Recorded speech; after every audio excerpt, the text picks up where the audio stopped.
So this is my reading and commentary on chapter 25 of the Proverbs. Last time I had left off with verse 16, and I will continue now with verse 17. Withdraw your foot from your neighbor's house, lest he be weary of you, and so hate you. So like always, I like to take these verses slow and deliberate.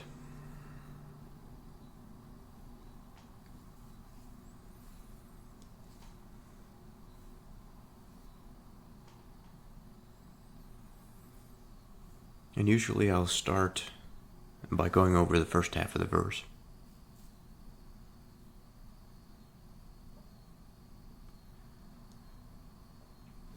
Withdraw your foot from your neighbor's house. Now there's a few things that come to mind here. The first is that perhaps we're not supposed to be in our neighbor's house. We are uninvited in his home. And of course, if our neighbor knew about it, then he would come to dislike us because of our trespass. So for now, I'll follow this path. And just as an aside, I'd like to mention that often with the reflection on the Proverbs, there is this, at times, with particular verses, my mind may consider a verse simple, but always after the experience of the reflection, I come to some understanding that I did not expect. There are other verses, of course, that are quite complex, and I know that I'm going to go somewhere at the outset. This is one of those verses that seems on the surface quite simple. But nonetheless, we need not dwell in that space. We are after something substantial. We should always be after something substantial when reading and pursuing religious experiences.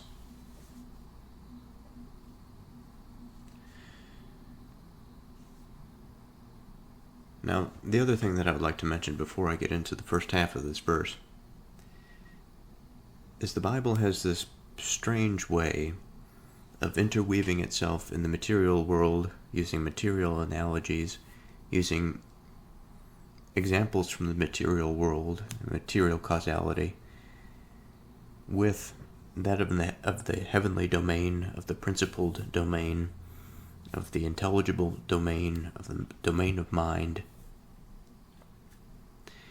And of course the two are interrelated with one another.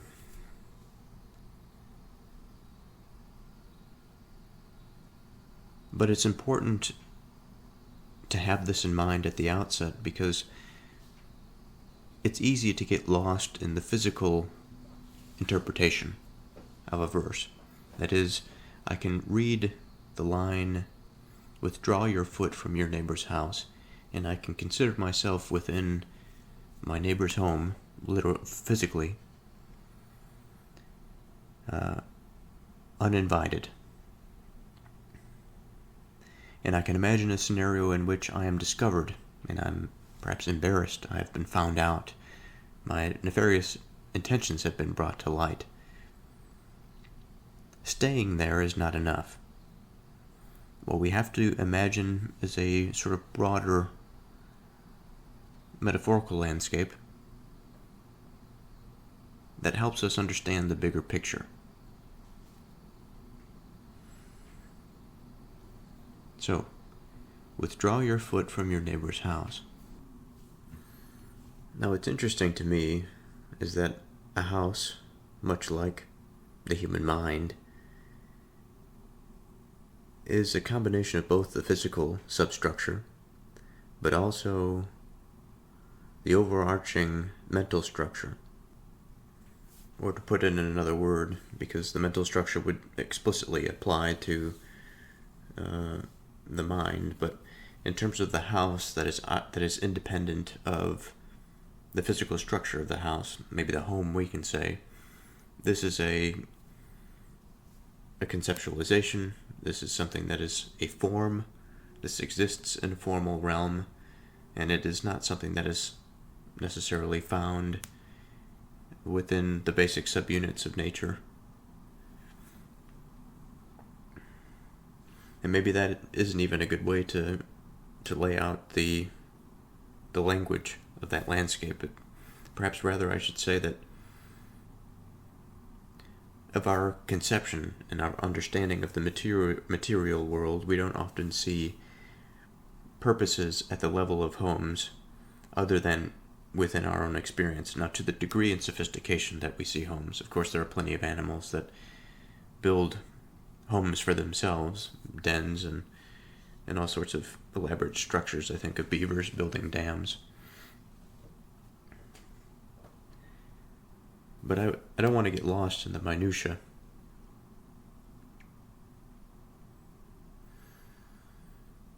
If we consider this house, we can consider it both in terms of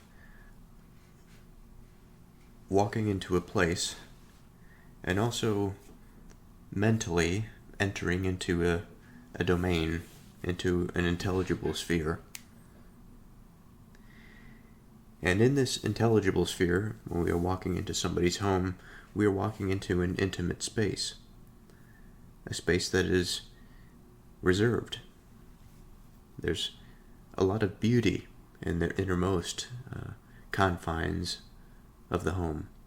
There's also secretive elements within it. Perhaps secretive elements that are shameful. There's everything that one can imagine within this domain. There's a lot to be curious about when entering it. There's a lot to explore. Now, thinking in these terms, one has to wonder, what is the foot in the realm of mind, in the realm of form?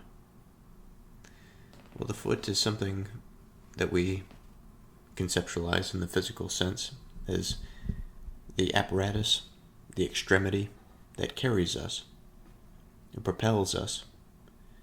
It accepts the weight of our body. In the mental domain, the question of what carries us, what accepts our existence, what affords us relatedness to other things, would be this substrate that we move on. And of course, within that domain, we don't necessarily move on feet. We move on ideas, thoughts. And just as our feet move upon the ground, the mind moves upon the intelligible domain, which is afforded to us by the divine. Now, there's something that I would like to speak of here that can quickly get into waters that are uncomfortable, and that is the discussion of free will, because as we consider the foot as it carries the physical body, the foot carries the physical body because the mind has some reason to go somewhere. There is some purpose that is directed by the mind, top down. Otherwise, the foot would not independently of our will wish to do anything. It doesn't have really the capacity to wish at that level. Similarly, if we imagine the mind, almost like a Russian doll type situation, in which the mind is now in the position of the foot that carries something else, we can say perhaps that the mind is the foot of God. And that might sound kind of strange, because then it would be a question of, well, if the mind is a foot, the foot really doesn't have agency. It doesn't have a will of its own. And here I think is an interesting conversation. There's two places that I would like to go. One is at the outset, and one is a continuation of this line of thinking. And so I'll continue down here and return later to the other. It seems to me to be the case that within the various strata that we can imagine, these formal strata of agents and potential agency, it is a fallacy of the human mind to contribute too much of his own experience as a standard for all other experience. And by this I mean, at the level of the foot, there's a quite complex interaction and interplay between cells of bone, of tendon, of ligaments, of muscle, of blood, of nerves, of skin cells. And all of these cells interact with one another to maintain their form, to execute their own purposes, and to the degree that they execute their own purposes, they have a will of their own. Now, the will that they possess is limited to the purposes that they execute, much like our will that we possess is limited to the purposes that we execute. An agent that is above us, that perhaps operates on our mental capacities or faculties,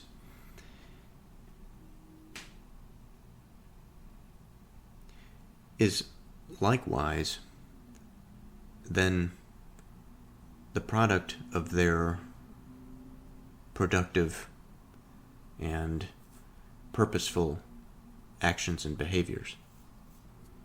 Now, there's one thing that I think is important to discuss here, and that again is to return to, well, we understand what physically the foot is to us. We understand that perhaps that the cells in the area, the thing, the identity that is the foot, is complex and made up of interrelated parts, but it has an identity of its own.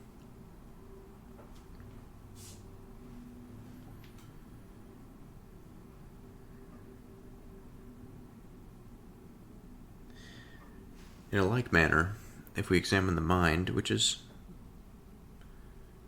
uniquely different in terms of the scale and its level, the foot I mentioned, I believe, in a way to refer to that it itself is the foot of the divine, it is the foot of God. But the foot of the mind, isn't necessarily the foot of the body. The foot of the mind is more so the map of his reality, the projection of all of the sensory and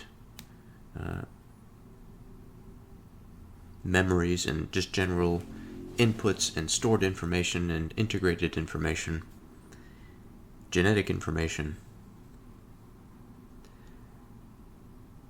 that allows him to be this agent that exists in the minded sphere. And he uses all of that material to move. It is the great facilitator, much like our feet are our great facilitators for physical ambulation. Now, I'd like to turn this back around a little bit. And again, I'd like to reiterate that we are examining two facets. Imagistically, we're imagining the house. In a physical sense, the physical presence of a person that enters into their neighbor's home. But we are also considering the mental domain, what it necessarily means to cross the boundary in whatever context we find ourselves crossing that boundary, whether we're staying too long or we are deliberately invading their privacy for whatever end or for whatever reason. Now, I haven't discussed much the symbol of the house. The house is this interesting structure, in my opinion. It holds a center point, or it is a center point, for the rotation of a family. Perhaps for an individual, the home is a place of rest. It is a place of production. It is a place of unity. There's a certain sacredness in a house, in a home. A home is something that is built.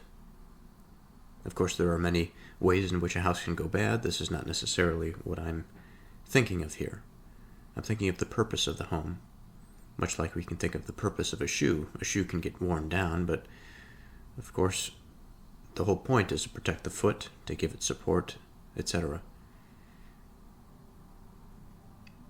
Likewise, this house is quite intimate for the people that live in it, for the people that have worked so hard to build it. And for the foot of the mind, let's say the soul of an individual, to enter into this domain,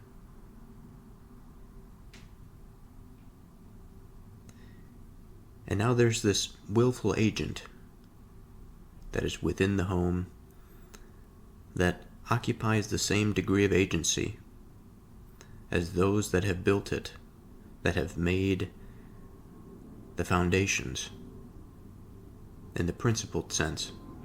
Not necessarily the physical foundations, but the principled sense of what that home is, what it stands on, what the principles of their family, they themselves, the individuals, are.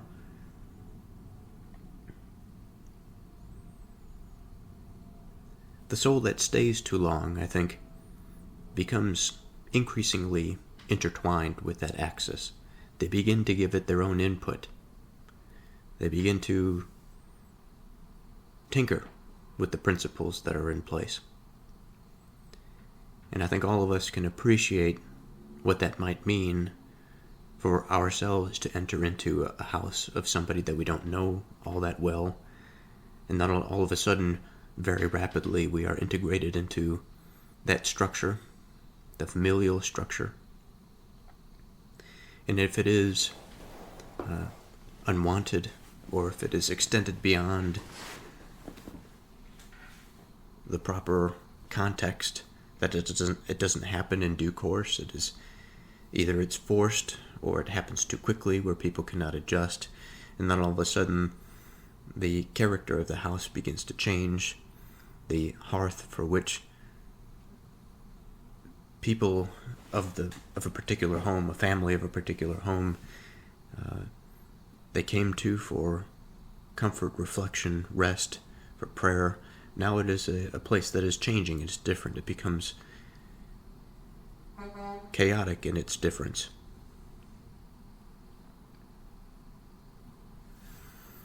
And because of this change, regardless of whether or not it's good or bad, the individuals in the house, being perceptive of the spiritual domain,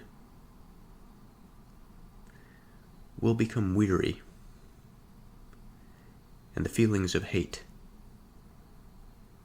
may come up.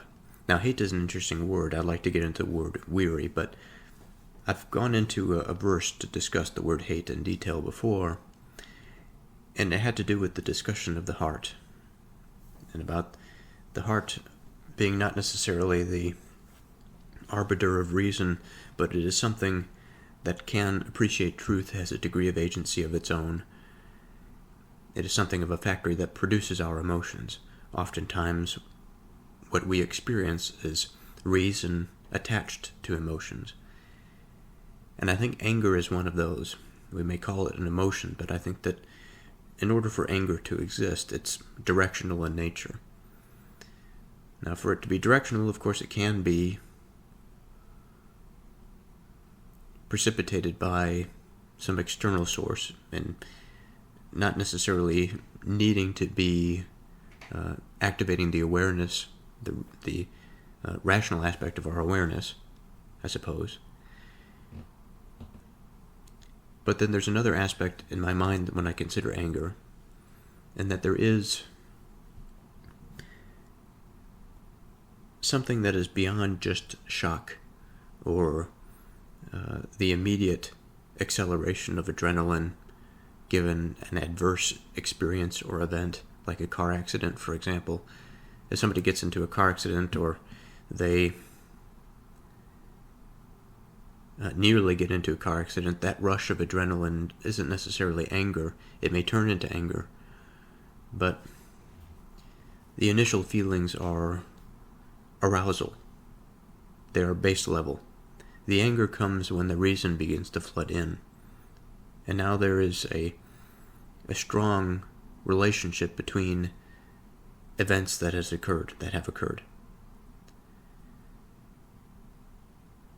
And in this situation, I think it goes right along with what I've been saying, that in order for the foot to be within the house, the soul has moved into the house and it's stayed there. It's beginning to become integrated and related to the fabric of that formal structure of the home that has been built by other souls. And because it has been built by other souls, and because we have the spiritual element, we articulate with each other in that domain, much like a potential car accident. The initial emotions will be high, the adrenaline will be high. Perhaps there's an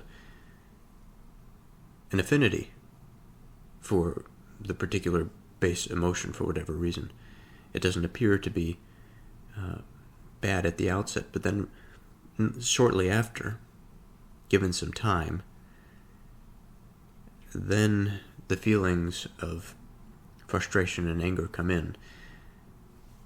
Now, it doesn't necessarily have to be an equivalent to the car accident, because I think that this is something that probably would take a long time. Maybe not. It's hard to say. I'm sure there are plenty of examples, plenty of probabilistic events that we can examine. But most likely, it would take time for the soul to integrate into especially if it's a strong and solid house, into the foundations of that house, and to alter the axis around which the family rotates in some way. And so we have this anger. We have the reasons that are built up to justify an adverse foundational or fundamental emotion. Now, this weariness, I think, is also in a similar vein. It may differ based on intensity. Anger is unique in the sense that the basic emotions are quite intense, and the intensity is paired with that reason.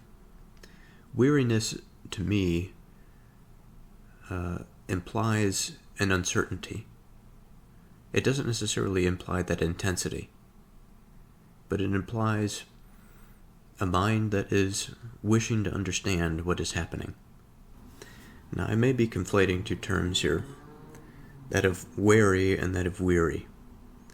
And I believe that my definition that I had just explained there may be of the sort that wary is meant to mean, that of the cautious or careful.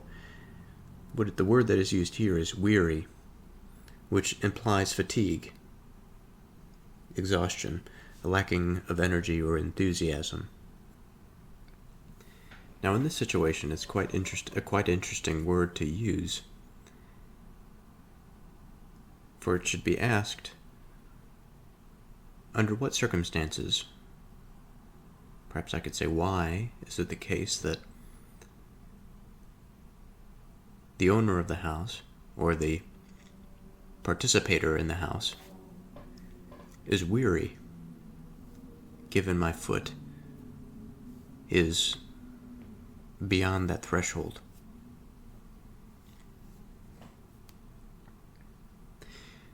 Now, there are plenty of tropes that we can imagine. My mind goes to the movie Planes, Trains, and Automobiles, where John Candy's character is this perpetually... He's a lonely character, but we don't really know that at the outset. He seems as this aloof, annoying burden that is attached to somebody else. And in the sense of that trope alone,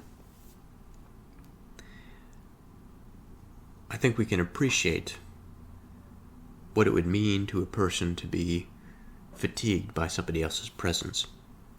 Somebody that's always imposing their existence, their soul, their intimacy, into places that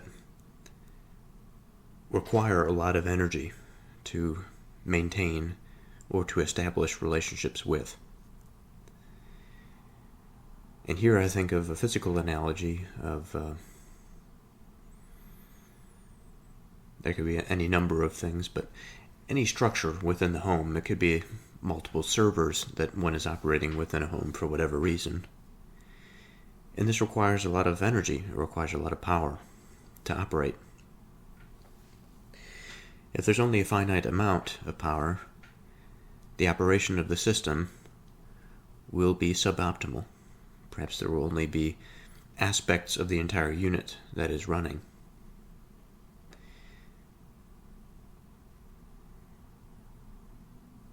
And if there's only an aspect that is running because the system is so large that it requires so much information, then if, for example, some of the aspects were independent agents that could say, there is something about this relationship that does not need to be. It is taking out of me more than I am willing to sacrifice to maintain a relationship with the rest of the elements, to maintain some unity with my neighbor. And this weariness, I think, is the beginning, or perhaps it wouldn't be the beginning. It would require time, I think, for one to be drained emotionally in this way, to feel exhausted. But it is the beginning in the sense that it is the beginning of the process by which one comes to anger, because that exhaustion would then lead to the questioning, well, why is this happening? Why do I feel as though my experience is being damaged by my relationship? My experience of life is being damaged by my relationship to another person. And then given a little bit more time and rumination in the presence of the individual, of the foreigner, of that invader to the home, those foundational feelings begin to happen more frequently, and then they are wed to this reason of this person being in the home and their behavior and how they're integrating and changing it and morphing it into something that it ought not to be. And then the anger emerges, the intensity, the emotion, that flare, the fire. And of course, the result of that could be any number of situations, but I think we can all understand at some level that would not be a healthy situation. And so just to tie this off, I think some of the important bits here have to do with the reflection about the identity of something,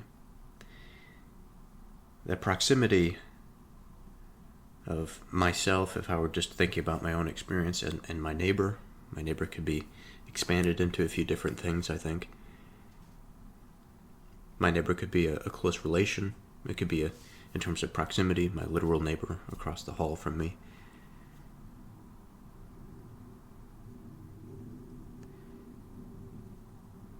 Regardless, within this spiritual domain, we interact with each other in interesting ways. Some of the ways that we interact with one another are unseen, except for the spiritually sensitive among us, the intensely self-reflective among us.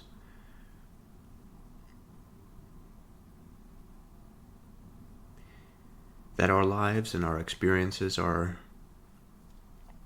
bounded by different things, by different axes and principles, foundational principles. These foundational principles form strong bonds to how we see ourselves, and of course how we relate to the world. And drawing somebody down into those depths and changing things within there, with or without perhaps entering into that type of relationship where one feels comfortable, safe with that, or confident enough in themselves to be able to handle it, then I see a situation that is very, very likely to devolve into exhaustion and into anger.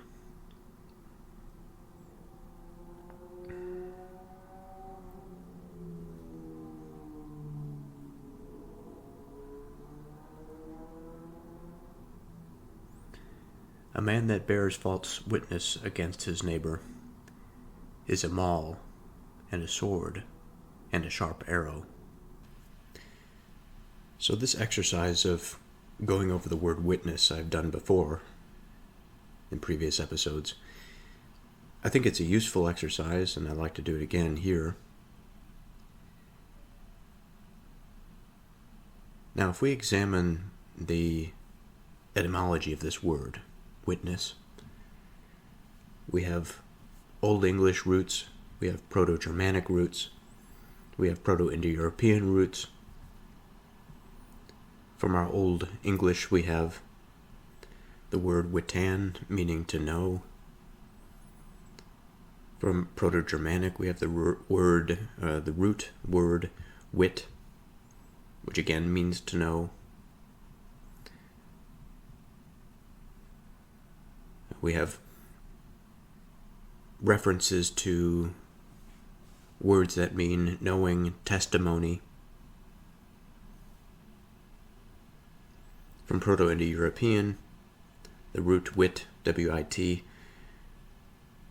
traces back to meanings of seeing, to see, or to know again.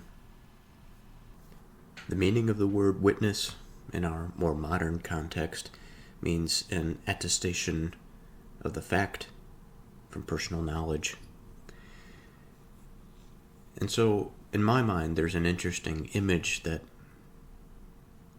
unfolds. That to witness something is heavily related to knowledge. It is heavily related to the information that we take in from the environment. For the root is grounded in seeing and is grounded in knowing. The broader discussion of what exactly is knowing, I think, is quite an interesting one.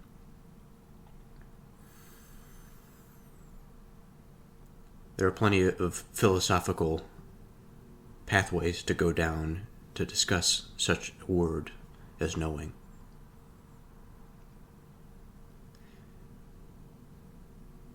But I suppose I would like to stay for a moment on the sensory reference, to that of seeing, to that of sight, to that of taking in information, generally speaking. I suppose it could be said that of the information that we take in, we must organize it in such a way that provides us with a coherent understanding and idea of the environment. We must, as agents, be able to participate in that environment. Our existence depends on it.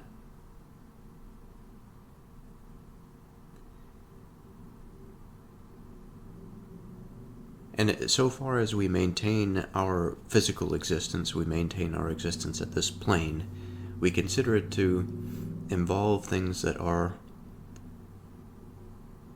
concretely known, things that are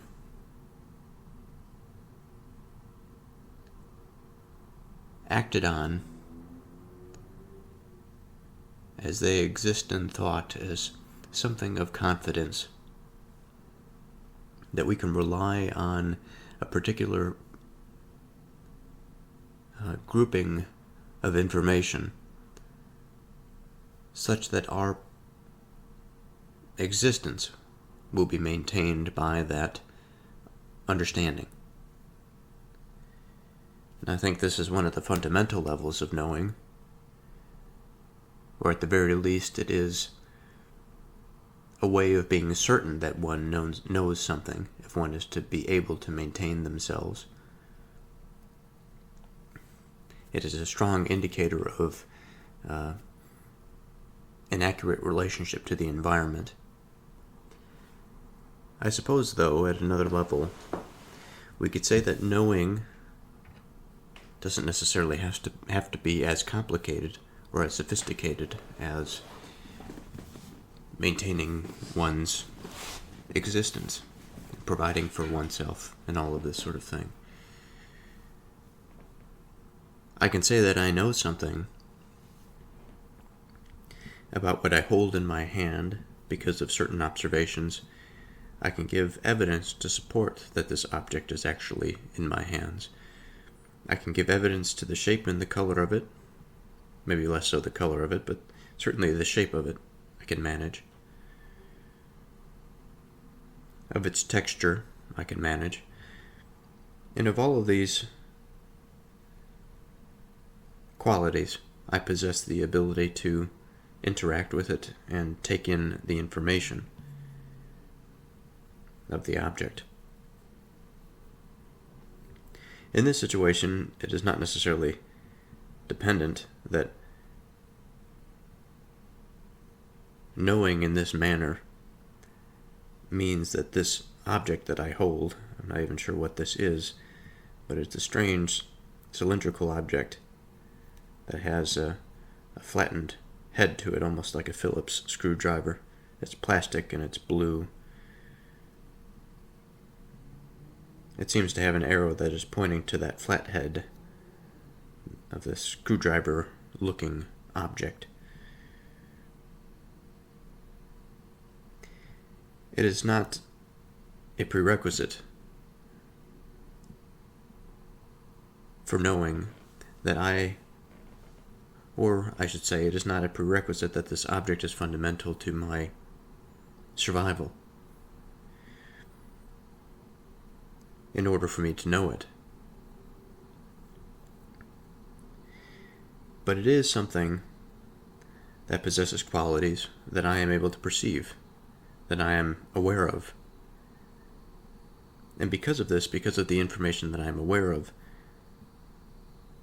I can know it. I can identify it. Now, there are plenty of ways in which I can identify something incorrectly. The classic witness misidentification is that a large number of people that witness a crime occurring report things wrong. And they report it not because they mean to report it wrong, but it could be a false witness in a willful sense. But often it is the case that they remember events different than they actually happened. And it may be because of misplaced information within the mind, or poor awareness, poor attention to sensory information as it enters into the mind. I think there are a number of different steps for which this information may be placed within a storage container, but then when recalled and taken up again is a sort of a jumbled mess. The image is blurry, pixelated, and it doesn't represent the actual event.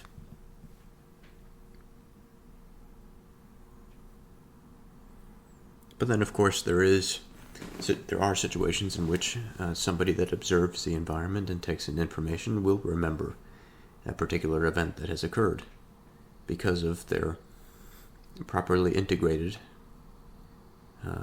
memories and awareness of the events and information that took place on that day. Now, I want to bring into our minds the idea that had come from the previous verse, and that of thinking about things in terms of the formal domain as well as the material. And while our observations seem to be well rooted within this material domain, we have a mind, and as far as I am concerned, there is this mental domain as well. And within the mental domain, within that realm of seeing, that realm of knowing, we can also imagine scenarios,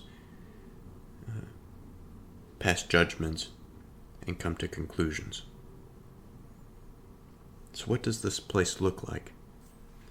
In some sense, it's difficult to tell because we are trying to determine that type of sensory apparatus that would pick up on something that much of our sensory input is not necessarily accustomed to perceiving. What we are mostly accustomed to perceive is the immediate environment.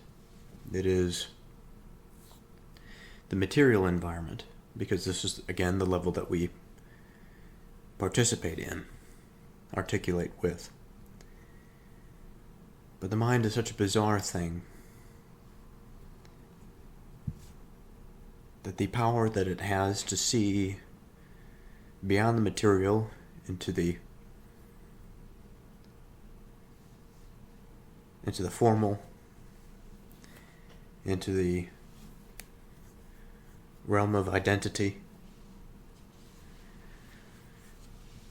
and more so than just into the realm of identification, because many organisms understand how to identify, otherwise they wouldn't be able to participate in the environment.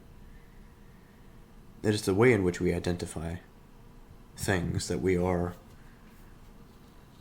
unique among our co-inhabitants of this planet. It's the way in which we are oriented and aware.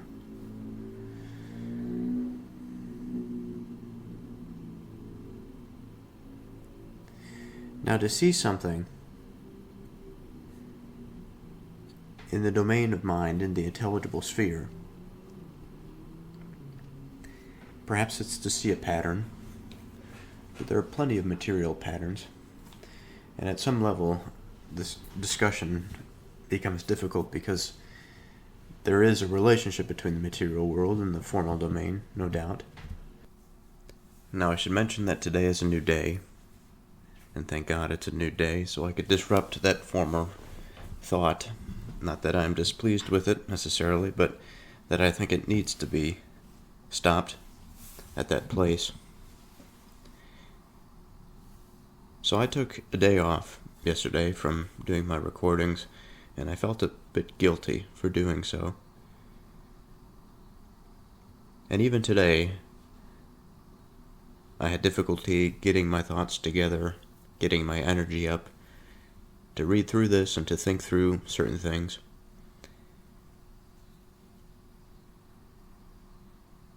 And the better aspects of me always tell me to do something despite that you know to be good for you, despite your feelings. Because your feelings are much like a toddler or an infant. They need to be put through some discomfort to understand that temporary discomfort will necessarily be there, but what we're after is something a little bit more substantial, so just be patient.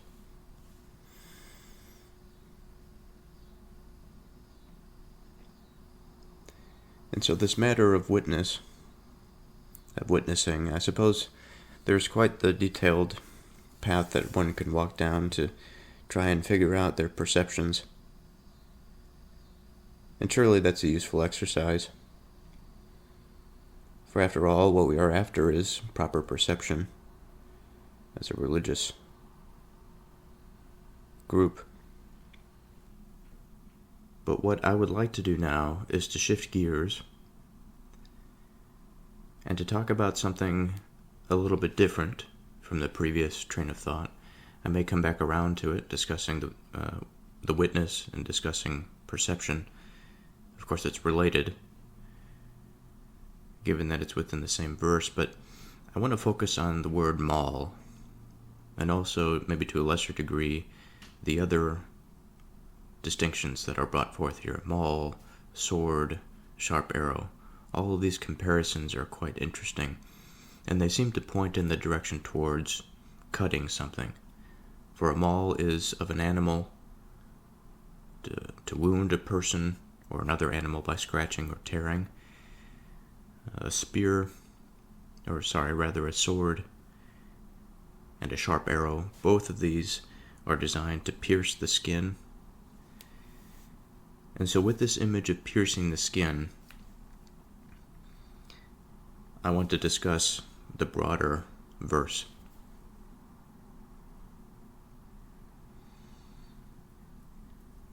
A man that bears false witness against his neighbor is a maul and a sword and a sharp arrow.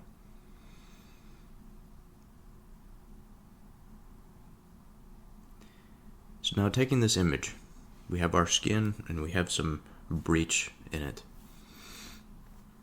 The first question that I would ask is, in the symbolic landscape, what is the significance of the barrier, and then more specifically, what is the significance of the skin? Now, there are plenty of areas in the Old Testament where either explicit references to skin or indirect references to skin are made. This situation, I think that there is an indirect reference to skin. There's other ways, I think, other roads to walk down in terms of interpreting, but I do think that we can find ourselves here reasonably. And what I wish to do now is not necessarily to go back to all of the previous references and then draw some larger symbolic picture, because I don't necessarily have the time to do that. So I'd like this interpretation to be primarily an exploration. So now, thinking about the skin, I think what we can come to reasonably is to say that the skin is a type of boundary. It's an organ. It is something that protects us from the outside environment, but also affords a relationship with the outside environment. The skin has sensory endings for which we can perceive, we can identify different objects based on the sensory receptors within our hand. Now, of course, there's more than just the sensory receptors within the skin, but the point being that the skin as an organ serves as an important component to our relationship to the environment. Not only is it an important component in our relationship to the environment, but it's also something that forms an integral part of our identity, and more specifically, our physical identity. As I've said again, that it forms this boundary, this protective layer between the more delicate aspects of our makeup and, again, the outside environment. Now, this isn't necessary, but I think it's interesting. I'd like to take a second just to read off some of the various cells that are responsible for providing the mind with, or at least receiving information and transmitting that information to the mind, such that we can perceive different qualities of the physical world. So the first are mechanoreceptors. They respond to mechanical pressure or distortion. Of these, we have the Merkel cells, slowly adapting receptors that respond to sustained touch and pressure. We have Meissner's corpuscles, rapidly adapting receptors that respond to light touch and are primarily located in the fingertips and lips. We have the Pacinian corpuscles, rapidly adapting receptors that respond to deep pressure and high-frequency vibration. We have Ruffini endings, or Ruffini corpuscles, slowly adapting receptors that respond to skin stretch and sustained pressure. There are thermoreceptors, responding to changes in temperature. We have nociceptors, receptors that respond to painful stimuli, including mechanical, thermal, and chemical. Of the mechanical nociceptors, they are free nerve endings that respond to intense mechanical stimuli, such as pinching, or cutting. Emphasis on the cutting, since this is where we are focused. Thermal nociceptors, free nerve endings that respond to extreme temperatures. Chemical nociceptors, free nerve endings that respond to chemicals released from damaged tissues or from external irritants.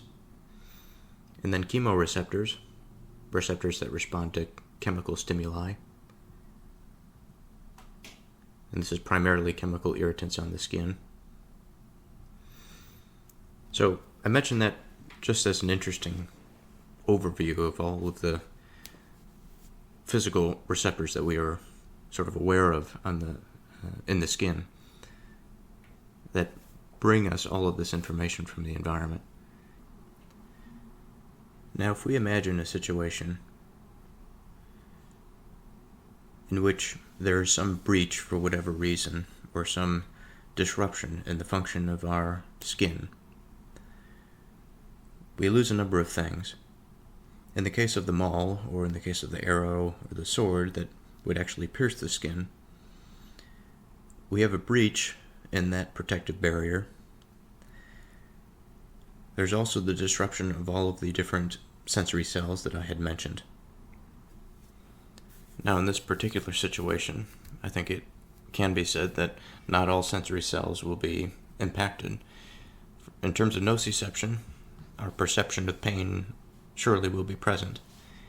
A fraction of what otherwise would be the responsibility of the skin, but still we do maintain awareness of the insult of the injury. So there are two things that I'd like to point out here.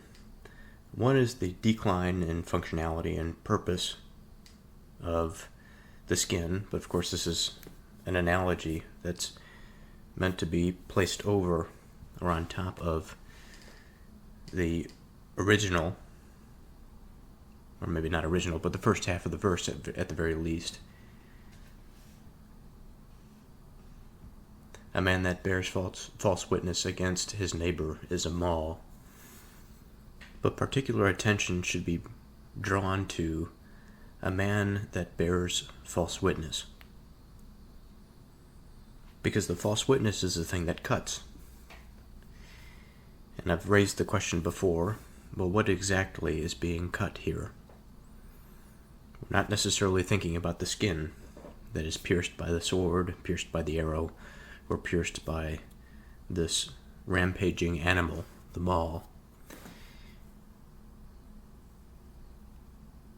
There's an aspect of mind, I think, that we can consider here, but also an environment that we are piercing into.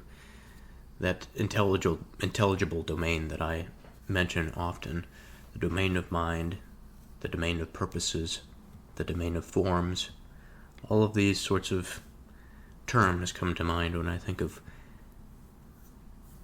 what else, or rather, what is this tip of the spear actually piercing? Now, if we transpose that of the body to that of the mind, at least in an analogistic sense, it's easy to imagine and to take that principle of the decline in functionality, the reduction in purpose, the breach in the continuity of the structure, of the identity, but also the awareness of the broader system of the insult, and we apply that to the mind, I think we can understand how readily damaging a false witness can be to one's perception and, more generally, one's experience in life. Now, the easy and low-hanging fruit of this verse, I think, is to consider this in a legal context, in a judicial proceeding. But this is not necessarily the domain that I want to explore. I've explored that before. I think it's interesting to think about. But as I've said, this is low-hanging fruit. This is the easy interpretation, the easy reflection. For there are plenty of situations that exist outside of legal institutions for which one can bear witness against somebody else. Now here comes again the rounding of the circle, back to the importance of understanding what knowledge is, but also of what perception is, of accurate perception. And so there's no way, I think, to get around this without exploring these in detail. There's a way to get around it superficially, to imagine, again, the more of the judicial proceeding analogy.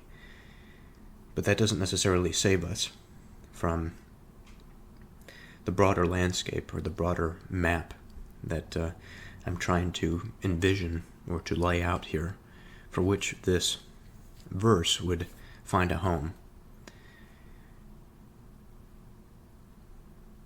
For what I'm concerned with now is the effect on one's perception, because bearing false witness, there's something that I think I need to explore here that can be very personal, and it doesn't necessarily need to imply a third party. A false witness is a false observation, essentially. It is a willful false observation on the part of this individual, it would seem at least.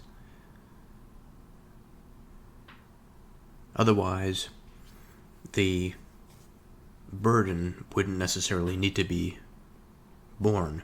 It wouldn't necessarily need to be carried.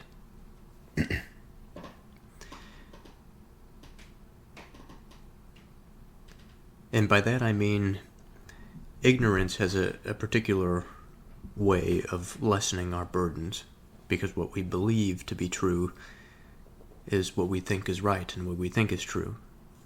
It is not until we discover the way of things and actually what we had believed and what we have maybe built or participate in then becomes a burden. So this is a responsibility that is realized and now is carried by the individual, and I think that implies a degree of willful antagonism, willful deception. That false witness is a willful act, as opposed to something that is accidental. Not according with the truth, incorrect. Appearing to be the thing denoted, deliberately made or meant to deceive. These are the definitions of false.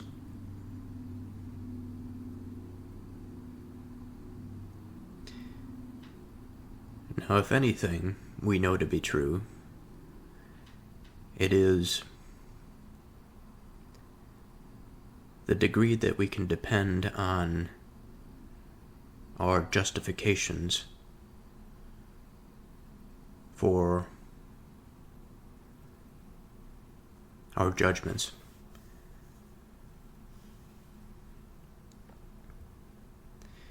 And this could be something as simple as perceiving what is present in the environment. I need to accurately perceive, I need to accurately integrate information, I need to accurately judge that there is actually an object in front of me that looks like a mouse. This mouse has some purpose, it has some function, it participates in a broader context of different technologies for which I am able to interface and establish some relationship to it. Without my accurate understanding of that object and its relationship to the world, I would not be able to interact with it. And I think that this scales as much in the intelligible domain as it does in the physical domain. Because in the intelligible domain, what we may see as a reflection in the material world, now this language may be off, but I'll go with the thought. The reflection that we see in the material world, that of purposes and of directedness. For example, this mouse that I hold in my hand, this is something that is not necessarily found in nature. It is a purpose that is beyond nature. To a degree, it's supernatural because of the purposes that are endowed within its basic physical substructure. And I think there are many things that we can consider in this way. But the thing about this mouse is that it is a product of the formal domain. Down to the material world, it has raised the material world to fit some purpose, some human purpose. And much like the unfortunate situation in which a false witness would be somebody that perceives something about somebody else. Now that something is quite important, that actually is not as it is. That, for example, if I were to perceive that my mouse was in front of me, and then I wished, and perhaps I depended on it, I could scale this up into something that was much more fundamental, existential. If I believed that there was water in front of me while I was dying of thirst, when in fact there was something, someone perhaps, that had took upon themselves the burden of untruth to make me participate in the world such that I believed that the water would be there for me, when in fact it was not. This is a type of act of evil, I would say. The design is to limit my experience, to limit my existence, to cause me to go into darkness, into despair, towards that nothingness.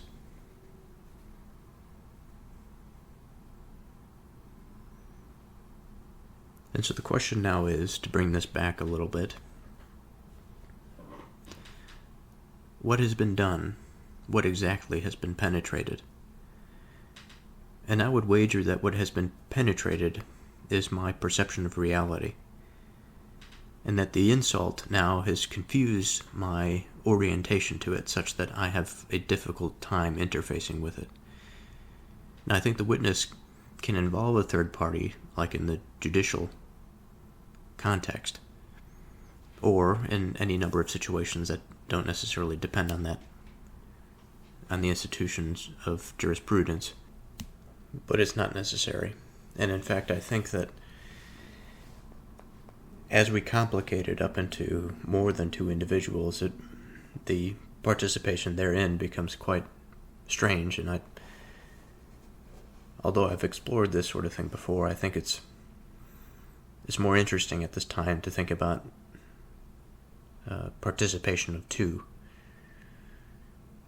and how the distortion of one's reality based on the false witness of another can be seen as a break in the continuity of one's ability to perceive and to trust their own judgments, their own perceptions of the information that is coming in from the environment. And to lead one into such a state of confusion, I think is, like, as I've said, it's fundamentally evil, but it seems to be designed to disrupt one's identity, to be so confused at what is,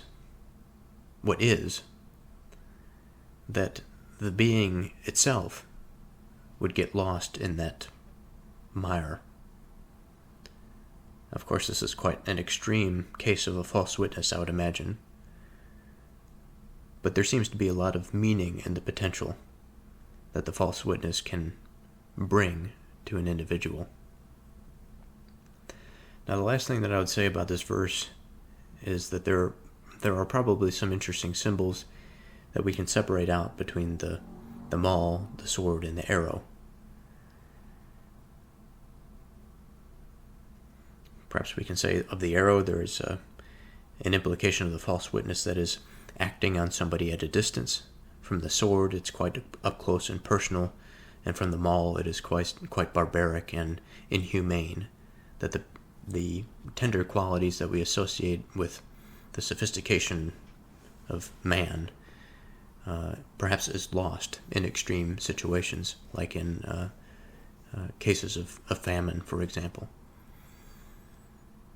where all ties of loyalty and of family may break down when the mind is not necessarily operating on all cylinders, but just basic survival instincts.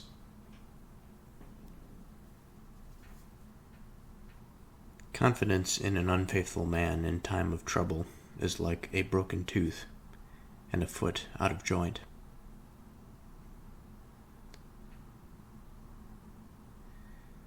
So, let's begin with the first part of this verse. Confidence in an unfaithful man in a time of trouble. So I'd like to talk about confidence. And when I think about the word confidence, I think about the word witness, because the word confidence seems to be a subset or a word that is probably required in considering the word witness. For to be confident in something is to have a lot of parts of the self on board with a particular set of information.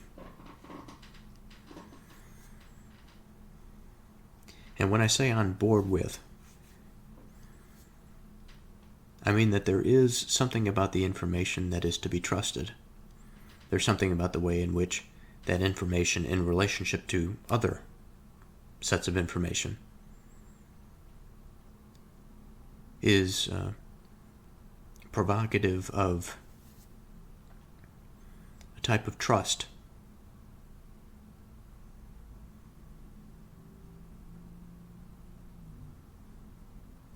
I am confident that tomorrow, when I wake up, the sun will rise. My confidence is placed in the regularity of the movement of celestial bodies.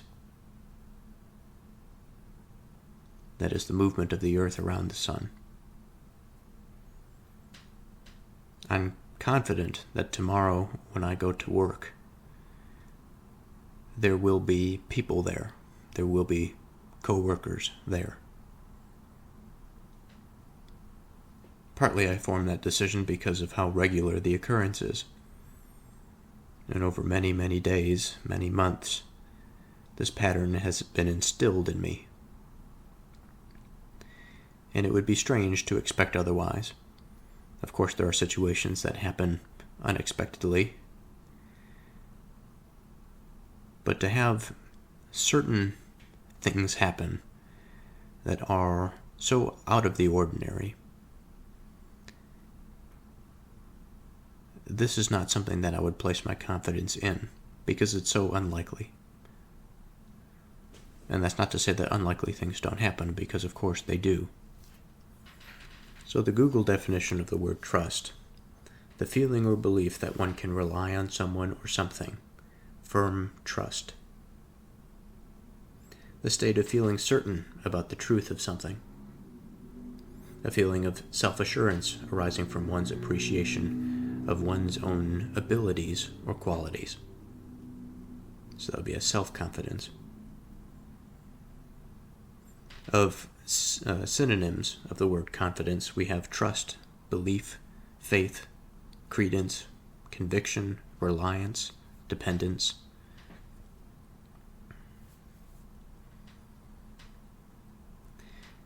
Now, the interesting thing here, confidence in an unfaithful man, that seems to be a contradiction in terms.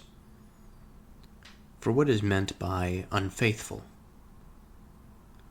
What is the word faith? What does that mean?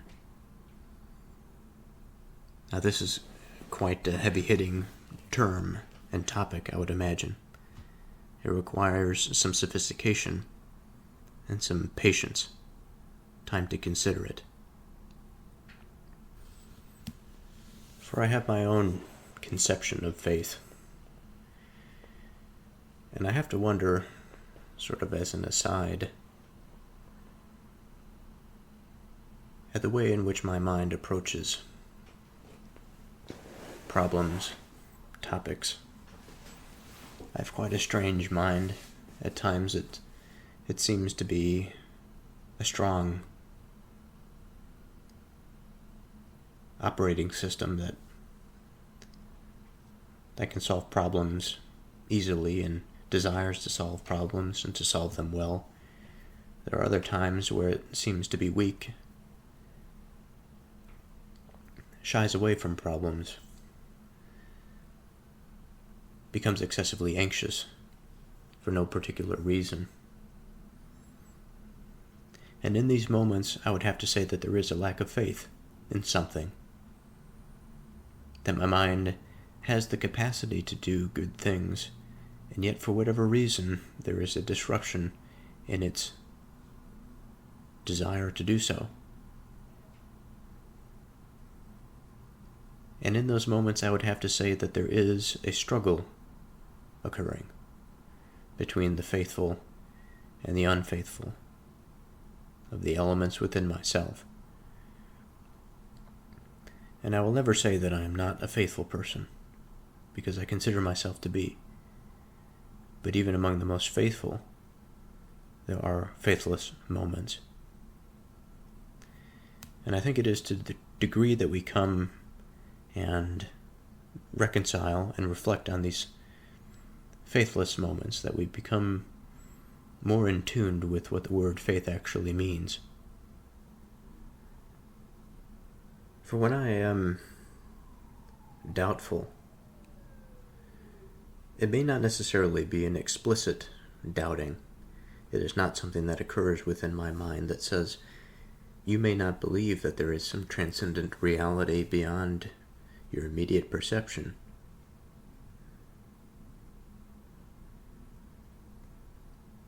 It may not necessarily be some derivation of that, because my mind,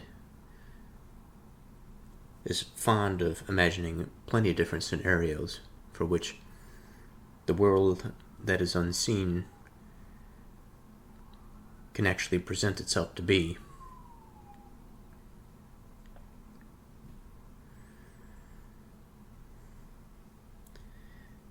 But rather, I have found that when I am fatigued,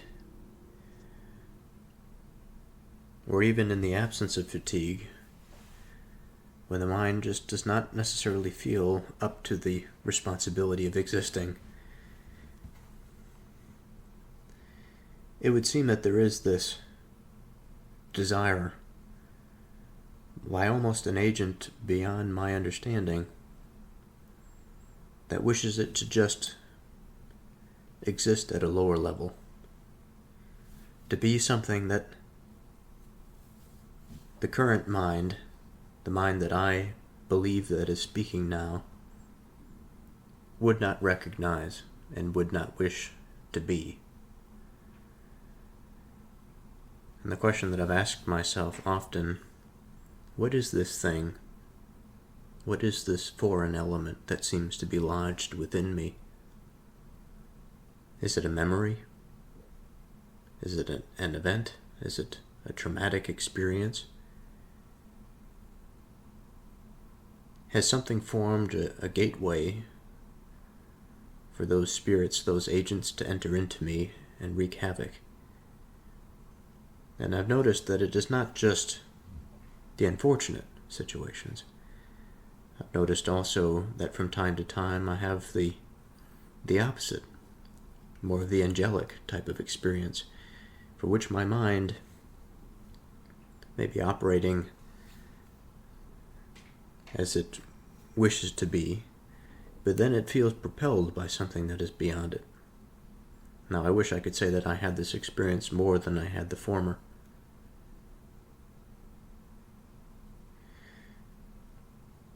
And perhaps there is some sort of demonic situation happening at some level. Of course, the agent that is speaking now is quite in control and is quite aware the searchlight is on and the guards are in the towers.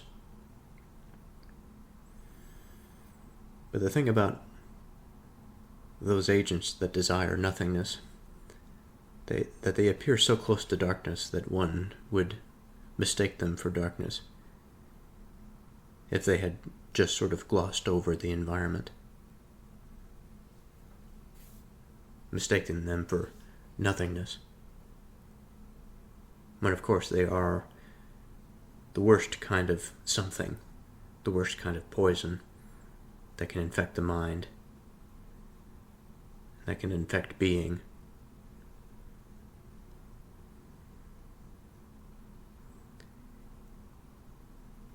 Now returning to the verse here, or returning to what I was saying about the concept of faith, there seems to me to be appearing something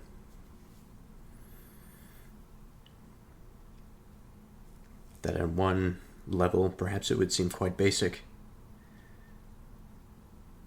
that the faithful is geared towards that which produces, is geared towards that which desires to see, and the unfaithful is geared towards that which is lazy, slothful, destructive towards the end of nothingness, because there can be forms of destruction that I think are necessary. But destruction in the sense of reduction for the sake of nothingness is what I mean, in the context of unfaithfulness. And when I imagine faithfulness at some practical level, I imagine I imagine myself persevering, behaving, acting independent of my feelings. Now that statement may not be a precise statement, but what I mean to say by it is that there is a superficial layer, I think, of feelings that are associated to every experience. As of right now, my heart is active, and by heart I mean that aspect of mind that associates feelings to thoughts, to reason, and just generally to the experience, to the environment of life.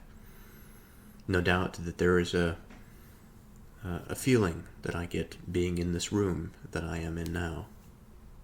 There's no doubt a feeling that comes to me that has to do with the lighting and the environment that I've created for this experience to be recording this in front of my microphone.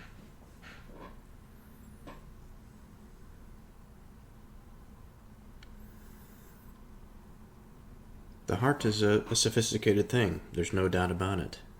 And I think I'm particularly a sensitive person, a sensitive man, which may not help things. However, that once the feelings of discomfort and a particular strong pursuit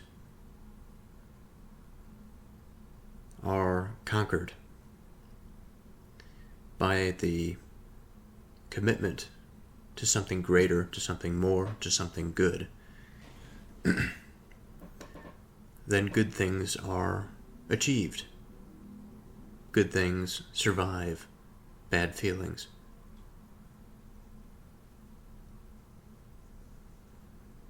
And it is the disposition and the belief, that orientation, despite the possibility of failure, despite the possibility of unfairness or perceived unfairness, that the faith and the drive persists. So it would seem that confidence in an unfaithful person is a contradiction in terms.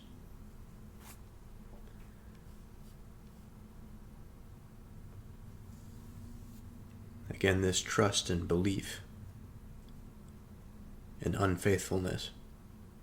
It's difficult to imagine that this situation can occur in any situation other than that of a mistake or some blindness to the broader reality that is.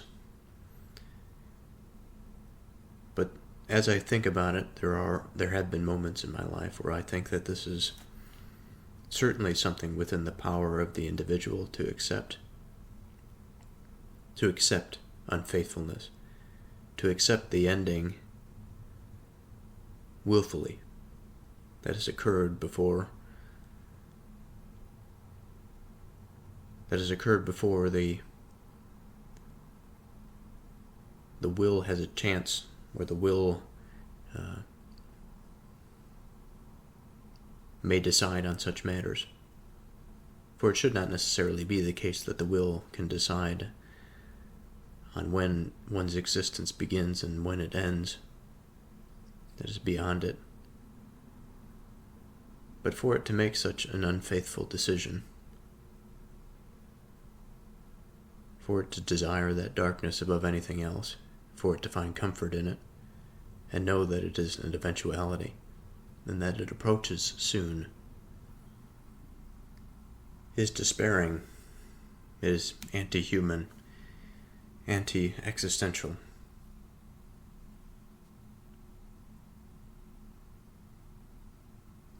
Confidence in an unfaithful man in time of trouble.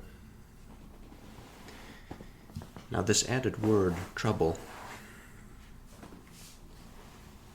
is something that I've been thinking about lately, that I feel myself to be at some stable degree of participation with the world. That if trouble were to come, how my faith would be handled, how I would continue my existence, given the routine and the comfort that I experience now, would come to see destruction. And that there would be nothing within the material domain that would ground me, and that it would be just my mind floating within that intelligible sphere, alone, or with a group of people, perhaps.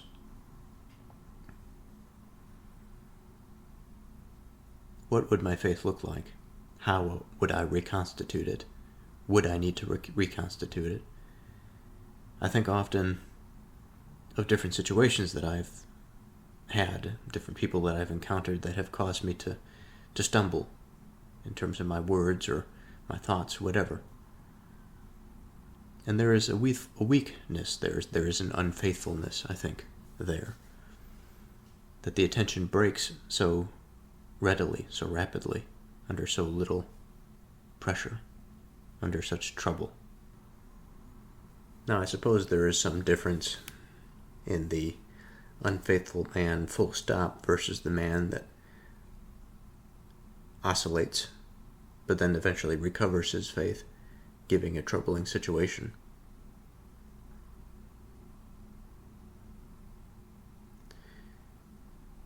The two symbols that are in front of us, the broken tooth and the foot out of joint, much like the previous verse, that there is this implication of a sharp object penetrating the productive capacities of mind to actually perceive the environment, to perceive any reality, and to disrupt it. The analogy of the penetration of skin as a disruption of its function, but the maintenance of only the alarm, the leftover of what was once a coherent identity, but now broken. It is much like this broken tooth.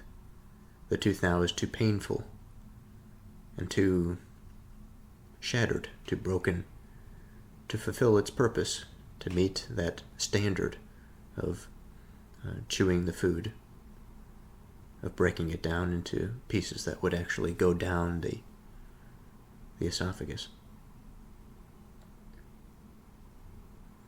And the foot out of joint, such a terrible image that it represents, it would not be possible to bear weight on a foot that is out of joint. We would lose all of the different sophisticated components that are required for ambulation, given the dislocation of the tibia from the talus. And so again, what we see here is the disruption of purpose, the disruption of the fundamental qualities that make up an identity. The joint, it implies two surfaces articulating with one another. You can have a joint that is arthritic, but it is still a joint, it is still a coherent identity. If something that is out of joint, if something is out of joint, then it literally means that it is not that thing. It is outside of the identity of a joint when something is out of joint. The articular surfaces are not in contact with one another. The broken tooth is a shattered identity. It is not necessarily something that can be fixed. Perhaps these days it can. But it is something that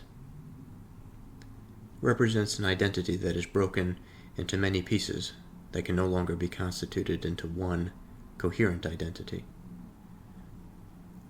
And given these illustrations, given the step outside of an identity or the disunion of an identity, we find this image in the context of placing one's confidence in an unfaithful man in a time of trouble. Because what will happen is that identity, whether it be our individual identity or the communal identity, will disunionize, or it will step outside of itself. It will lose itself.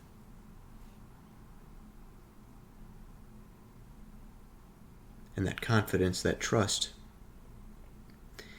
in that which is on the road towards nothingness is inherently on the road towards disunity and towards the lack of identity.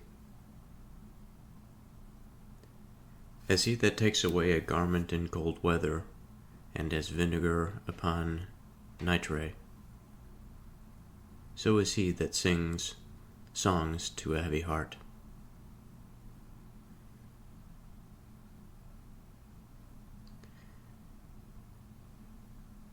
So, an interesting set of comparisons. And like always, I'll begin with the first. As he that takes away a garment in cold weather. Now, the word that comes to mind here, when considering both of the comparisons, that of the garment and that of the vinegar, is reactive. So as usual, I'd like to remind myself that although a proverb, a particular verse may seem simple on its surface, there is often, through reflection and interpretation, there is often a deeper meaning that was not necessarily seen at the surface. Now there's always the hesitation in my mind of exploring something in detail that is in excess of what is necessary. That I am attributing something more than what was intended.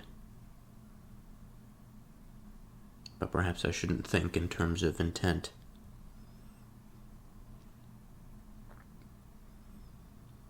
So if we begin here with the first part of this verse, as he that takes away a garment in cold weather. What does this mean? what happens when we take away a garment in cold weather. Of course, we become cold. And I have to wonder if there is something about this experience that is bittersweet, because I'm keeping in the back of my mind that we are approaching the comparison to he that sings songs to a heavy heart. And it would seem, at least in my mind, that singing a song to somebody with a heavy heart would be uplifting. At least the attempt in doing so would be uplifting. It would be to reduce the load or the burden that is being carried by the one with the heavy heart. So with this in mind, the person that removes the garment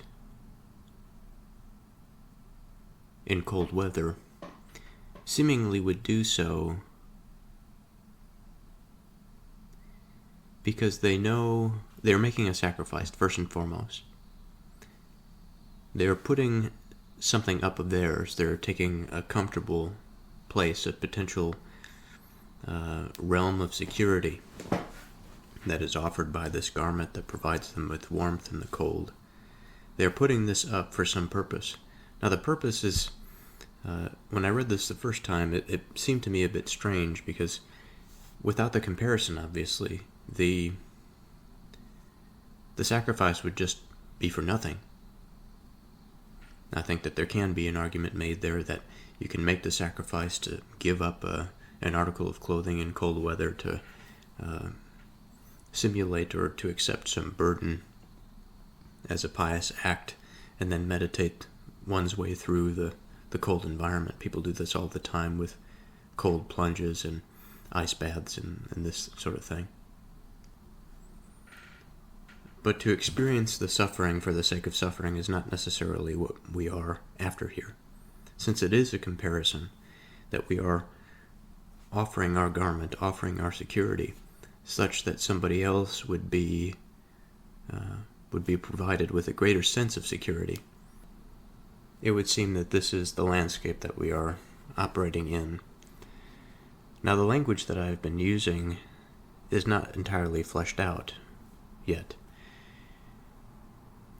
Of course, there's another comparison yet to get to, which is more of where the word reactive comes to mind, because it is a chemical reaction.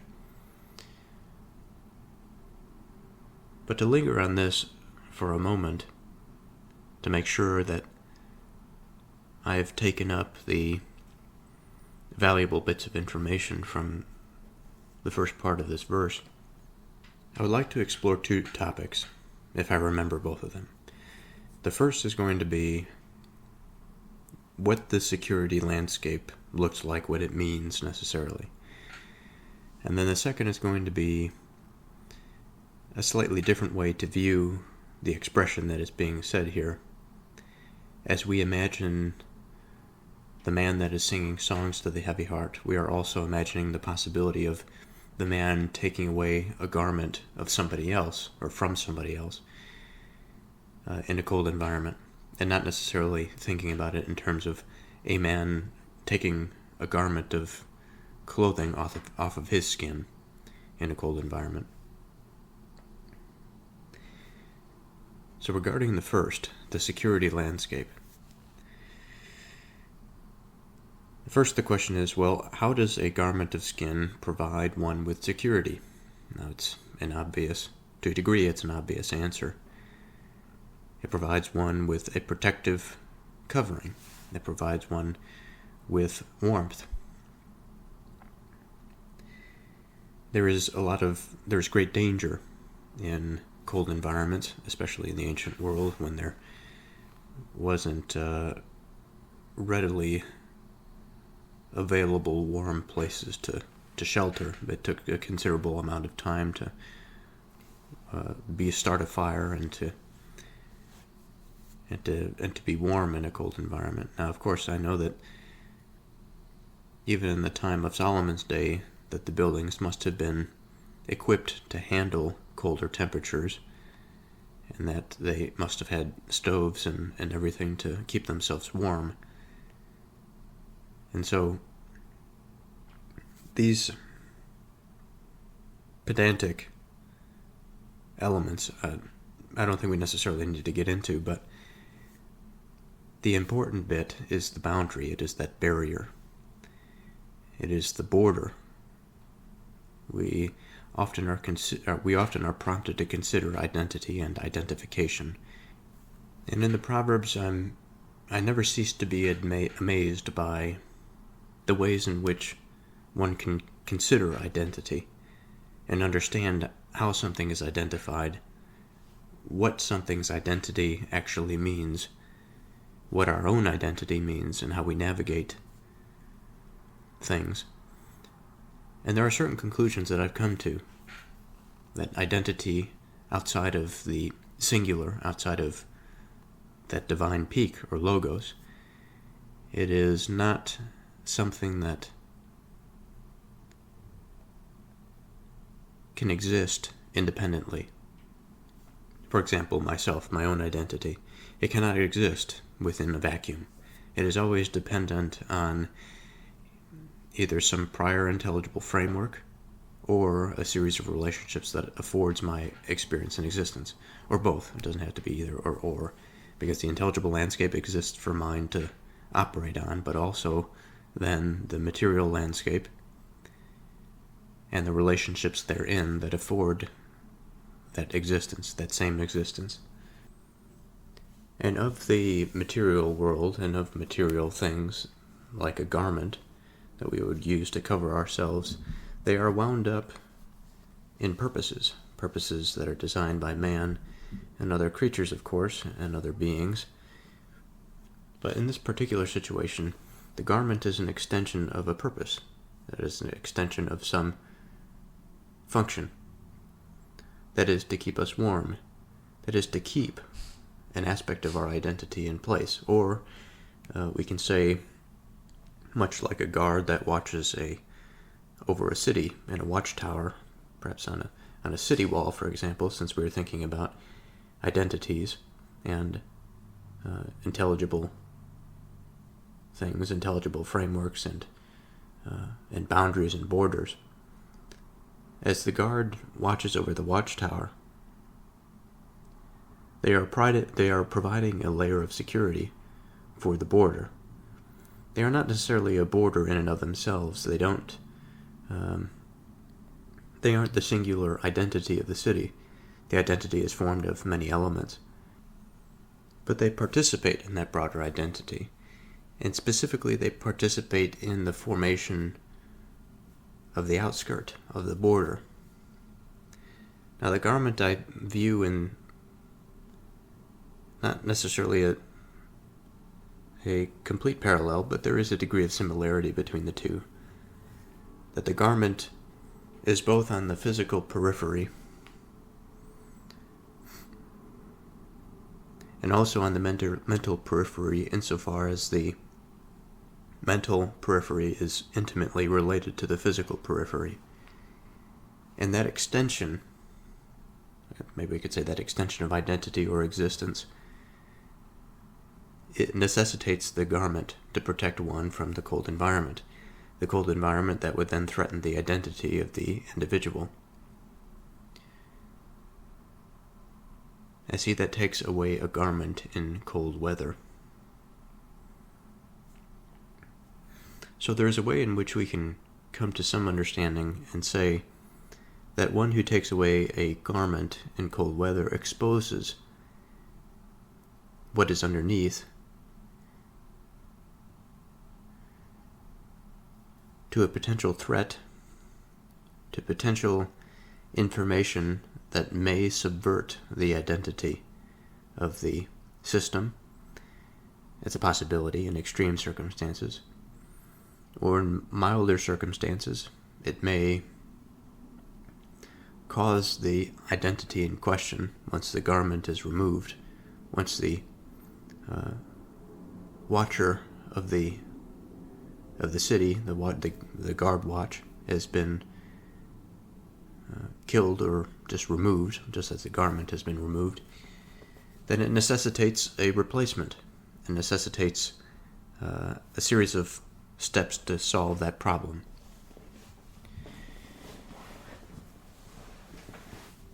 Now, in order to solve that problem, I suppose there has to be a recognition that the problem exists in the first place, which is not all that difficult in the situation of somebody being terribly cold in cold weather. But once it is known, and once the problem begins to be thought through and attended to, I would have to imagine that there is some recognition of the purpose, of the point of why they're going to get something to warm themselves or to reappoint a new guard to the tower. And I suppose also that there are varying levels of which one may consider this. Many people, even the superiors of the guard watch, would probably consider the new appointment of a guard to be part of their duty, and they may not even necessarily consider the identity of the city in their deliberation. Just as a person that is cold may not necessarily think about some existential situation, unless it's severe enough, of course. But along the continuum, I think that there is this relationship that when the attention is now drawn to the protection of the self, superficial distinctions and prior delusions may not matter. What we want is somebody or something, the guard or the garment, to be enough or sufficient to be able to solve the problem, to meet the purpose that is required, to meet the purpose that is put forth.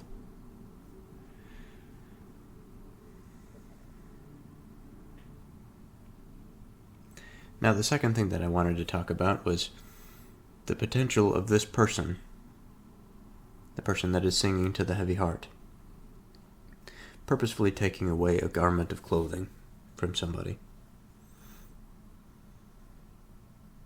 from another person. We can think of two situations. Either it's out of malice, or it's out of, I suppose there's more than two ways. There are probably plenty of reasons why, but fundamentally, it could be out of malice. It could be out of selfish desire that they need a garment of clothing to warm themselves, or it could be a test to prompt that more existential consideration of one's own self and self-worth.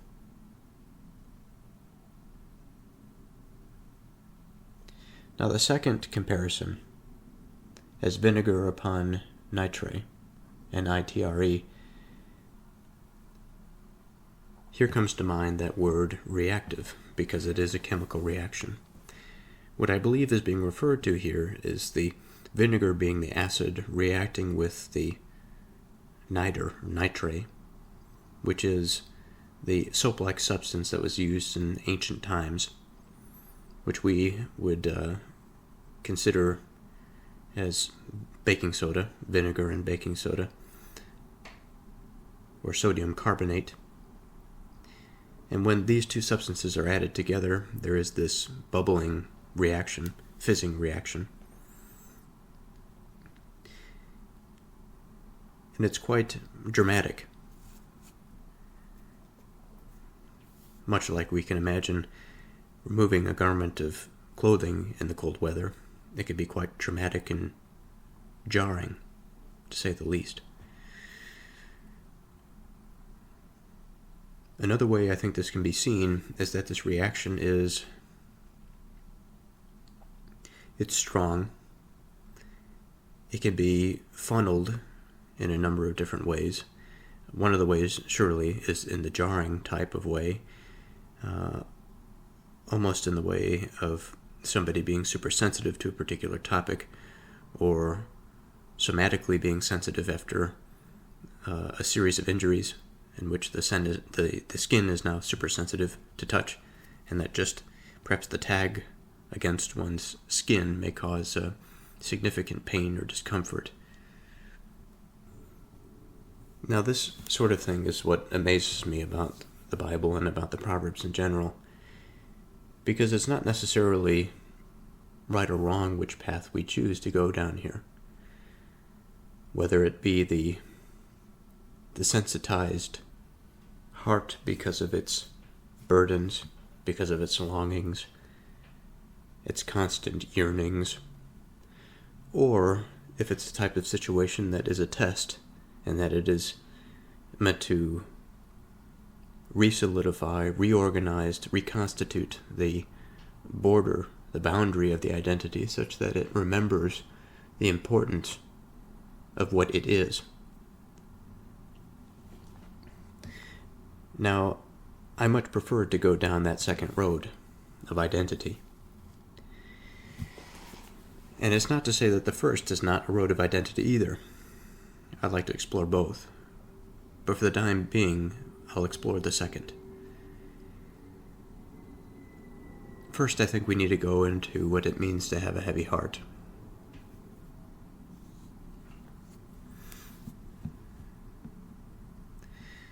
So the heart, as I've described many times, is an organ of mind.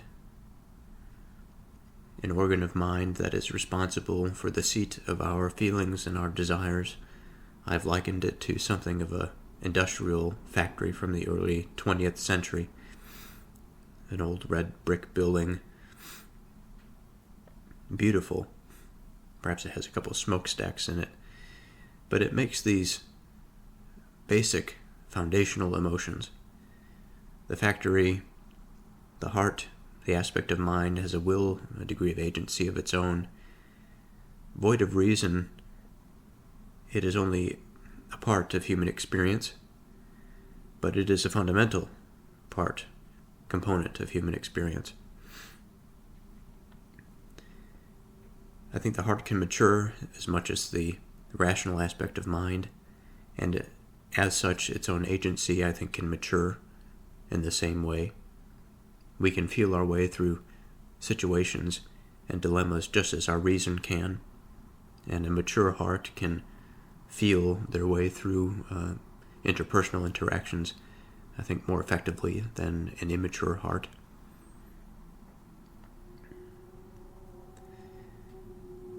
For a heart to be heavy, though, is an interesting expression.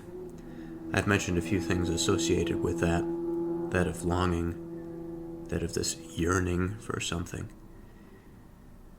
that of a state of depression, that existence itself feels heavy, that there's something burdensome that one is carrying with them for whatever reason. We can insert any personal scenario into this illustration. We all have them.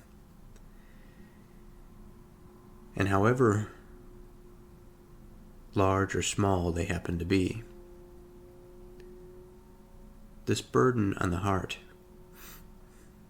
I would have to imagine in the case of the industrial factory, that it is producing an excessive amount of base emotions, perhaps more emotions than reason is able to marry themselves to. For it is often the case that our emotions are wed to something reasonable or some thought. I think it is one of the ways that we encode information. And if the heart is to be thought of as this factory, and the factory floor and the warehouse perhaps that's associated with that factory, it will become saturated with these emotions.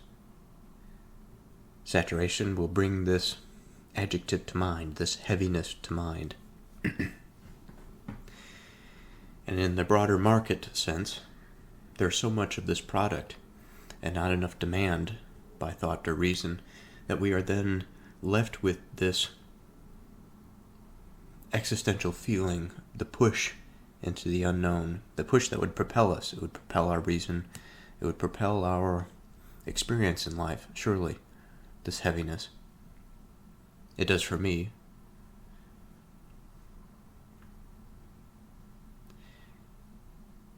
And just as an aside, I think perhaps this is one of the reasons why I wish to think about this verse more in the context of testing than I do in terms of somebody singing a song to somebody with a heavy heart, and the heart being so heavy that it's not ready for it. It's just this sensitive structure that would only reject the advances of the song that is coming in to lift the burden. But that aside, the question now in my mind is, well, since we are in this environment, since we find ourselves in this economy of longing and excess of emotion, where then does the song come in? Like a garment that is removed in the cold, and some dramatic chemical reaction.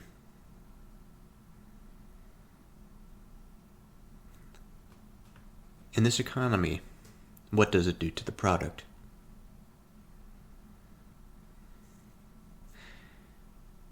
I would have to imagine that the product would be sensitized, that the product would be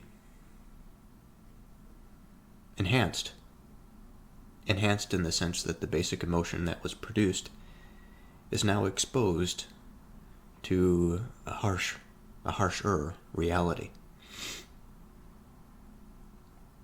Perhaps there is some paradox that is unfolding in mind, such that a sweet song and the beauty that comes therein, especially to a mind that is in doubt, would cause it to then struggle against itself, struggle against the demons perhaps that invade its environment.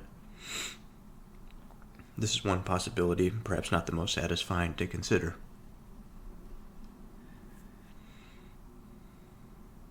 But to my mind, the sensitization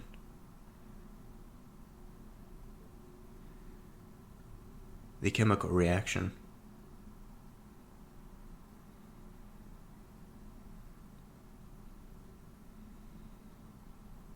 the explosive nature of that environment would create such an experience, such an intense outpouring of emotion, that I would have to imagine that the rational aspect of mind would, if before that point it ignored it so it can go along on its merry way day after day, would suddenly turn its head and look at that factory of the heart and say, I can't ignore this anymore. What is happening in that place? What is it trying to tell me? Where should I be directing my attention? And much like the situation that I had mentioned with the cold, the attention must be directed towards finding a new garment so that one stays warm to protect the identity of the self. In the case of the heart that has this excess product, that has this outpouring of emotion, if we imagine the guard that has been either killed or he has been told to, perhaps he has defected, whatever, on this city wall protecting the gate, the heart somehow feels threatened. It feels aware that the guard is gone. It feels an existential risk that is occurring. And it sometimes is not as easy to identify the risk in the intelligible sphere as it is to identify the risk in the physical domain, the material domain, since we are physical and material beings, at least in part. So from my point of view, I see this existential risk as something that is great. It is an identifier. It notifies the rest of the identity that there is a problem with the identity itself, with the heart. There's something within a fundamental component of the identity that is crying out for help. In these situations, it would seem to me to be from a builder's standpoint, a perfect opportunity to reflect and to change some fundamental load-bearing components. I mentioned one other comparison, and that was the sensitization argument. And as I think about it now, I'm not entirely sure that a proverb that is warning us about the potentials of singing somebody a song of, this is not something I've talked about in detail yet, I probably should have, but as the song comes in, the song being an external bit of information that indicates to the identity that there's actually something wrong, or at least exacerbates the internal call for the need for some internal coherence. Of course, this can go to the point where the identity can't handle it and it self-destructs, I suppose. In this situation, I would say that it is bad.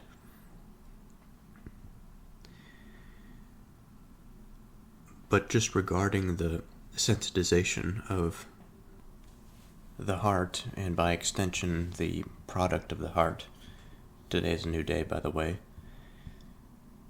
I have to imagine that in this environment, assuming that we don't go to the nuclear meltdown example, that even in the economy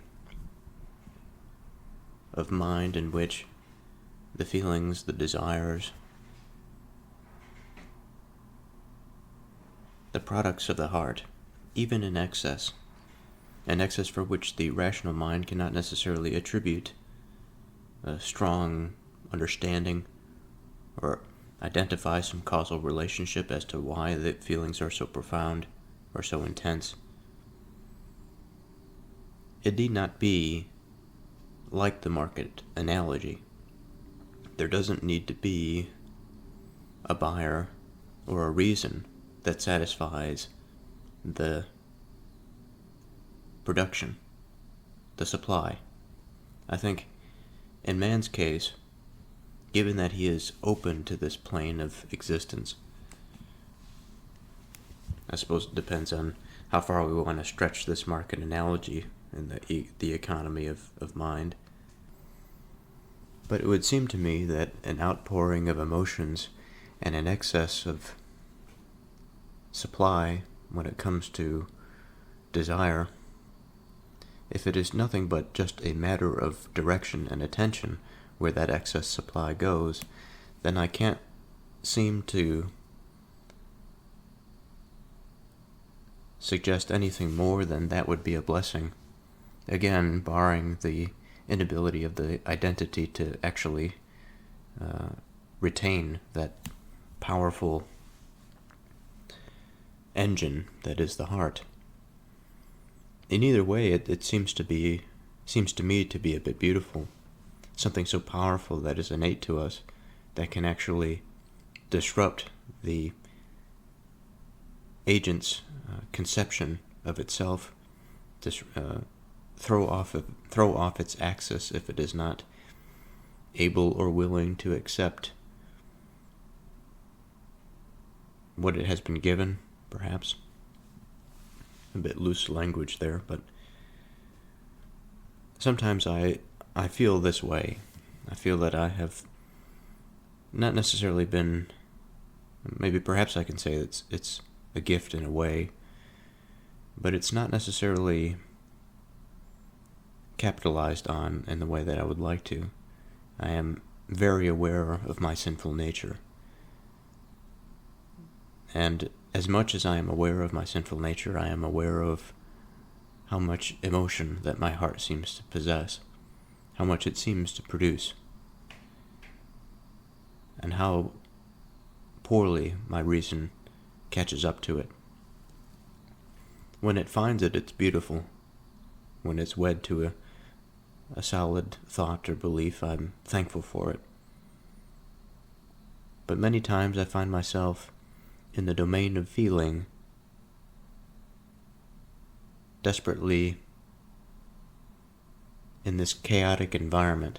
And as I've gotten older, and as I've gotten more traditional, I think that I have directed this chaotic factory into something that is reasonable, but also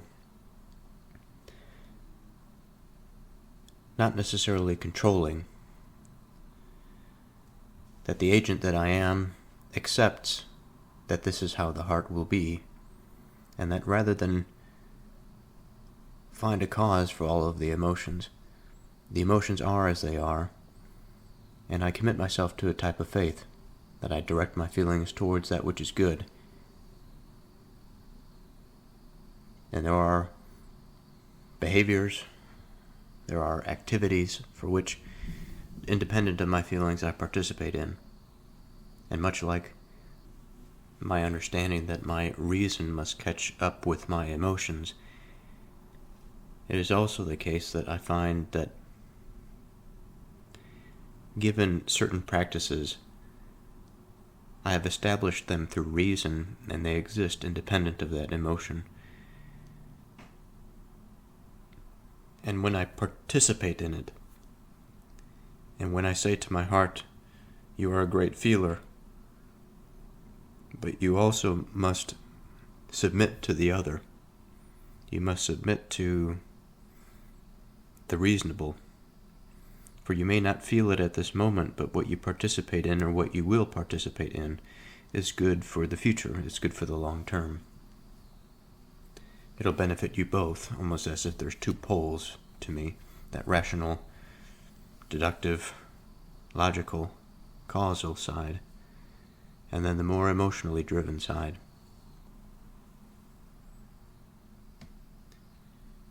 If your enemy be hungry, give him bread to eat, and if he be thirsty, give him water to drink. For you shall heap coals of fire upon his head, and the Lord shall reward you." So here we have two verses, verse 21 and 22, that are related, separated by a colon. And so I think this will be a fruitful one. This is one that I think leads us to a goodness. And I think often, at least in my experience, goodness is found within intricacy. It could be found in simplicity, of course. It can be found in anything, but it's always fun, from my vantage point, to find goodness within something that is highly contextual. And as soon as a small component of it is changed, then it would seem that seeing good in this way also changes. And it could change so suddenly that what at one point, with certain fundamental components arranged and oriented against one another in particular ways, would be enough to call something good, but once that small piece is changed, then it could be the opposite, then it could be evil. I think of the spirit of liberty much like this. That liberty is something that is hard to hold on to. It is like trying to hold water in your hand. The purpose of the hand is not necessarily to hold water. Much like the mind of man wishes to grasp liberty, like water, it flows through his mind, and it's almost difficult to pin down.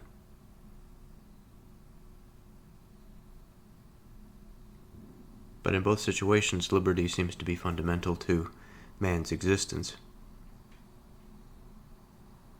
And water also fundamental to his existence. There are ways in which both the idea and also the physical structure can be antagonistic to man and to his experience, but also still maintain that fundamental role in his experience. And by this, I think there ought to be an appreciation of context. And the better that one can see into context, the better one is able to understand exactly how to sufficiently utilize something for the purpose that it is designed to carry out. So for example, in the illustration of the hand, that it is designed to grasp something, it can manipulate something, but there are things that are just not easily graspable, like water.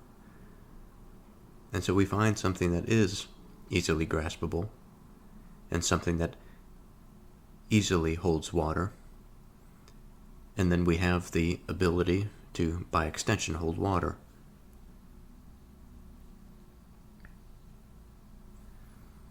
Much like in the sense of liberty, we find ourselves trying to grasp it with the mind, and it's slipping through our fingers. We can feel it. We can consume it to a degree, a small amount. But it is not until we design something by extension to hold it, or to facilitate it, then can we actually experience it and have it for our own.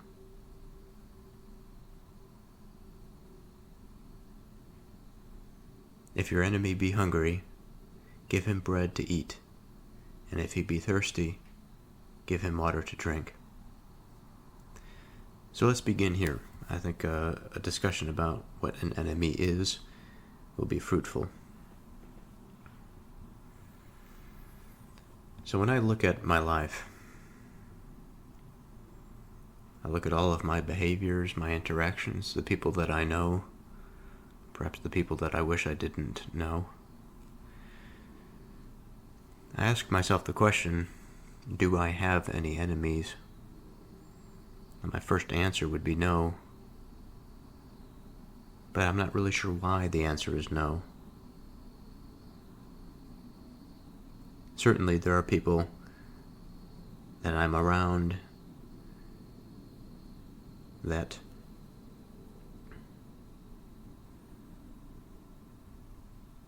there are components of these people that I don't like, much like there are components to myself that I don't like. There are times, there are certain individuals that I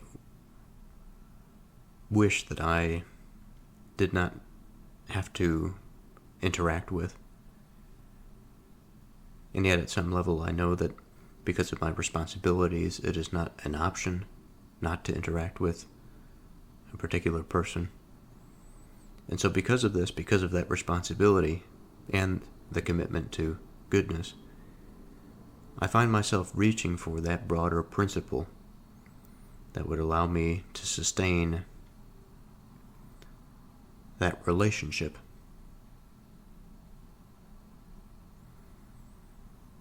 And I have to wonder if that principle makes it difficult to have enemies. The principle aside, if I were to consider one an enemy, it would be somebody that I would be at such extreme odds with that I could not necessarily participate in a relationship with them. Now, as I've said that, one person does come to mind. When I was in graduate school, I had an interesting roommate, and he was a frustrating figure. And I think just as much as I was frustrated by his behavior, by his decisions, I was equally frustrated by my responses to them. But to give it some context, there was a claim made by him and by those around him that he had some learning difficulties, that he required extra support, give it certain advantages to get through something that everybody else had to just sort of grin and bear. And I had a hard time accepting it in his case, in his situation. Not because I thought that there was not an issue. Living with him, I could tell that there was an issue. Every time I went past his room, it looked like there was a bomb that had gone off. It was very disorganized. His attention was highly scattered. He was highly faithful, which I found an interesting contrast. A person that chooses to devote themselves and attend to that divine peak, and yet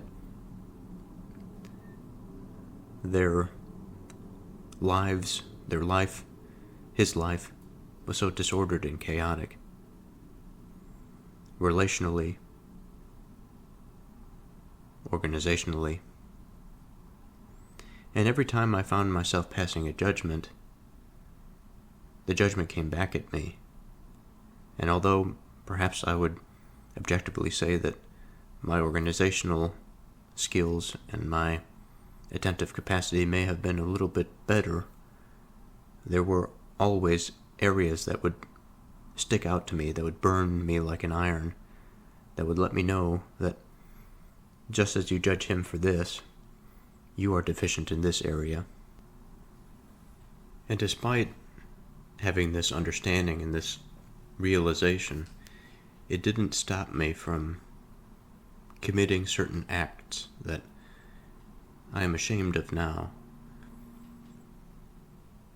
And as I reflect on it, and as I ask the question, if I was honest, and even as I passed judgment on him, and I felt that judgment return to me, and perhaps I told myself some comforting line, perhaps I acted in a way that would clean up some of the deficiencies that were known to me, and perhaps I just used what I conceived as the better parts of myself against his worser elements. There was something deeper that I think is directly related to this term enemy. For I do think that there was a time that I could call him my enemy.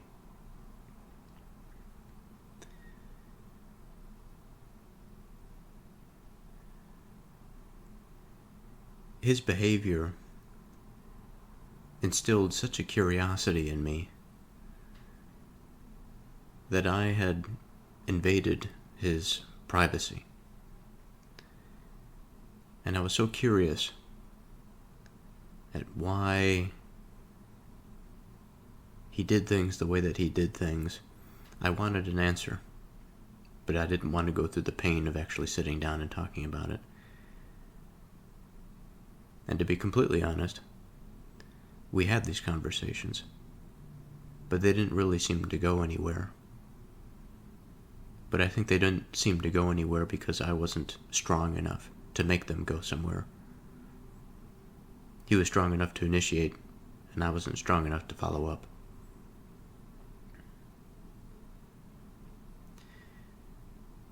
Now, with the details aside, eventually what ended up happening was that he moved out, and my other roommate and I continued living in the same space. And we haven't really spoken since then. Well, that's not true. We spoke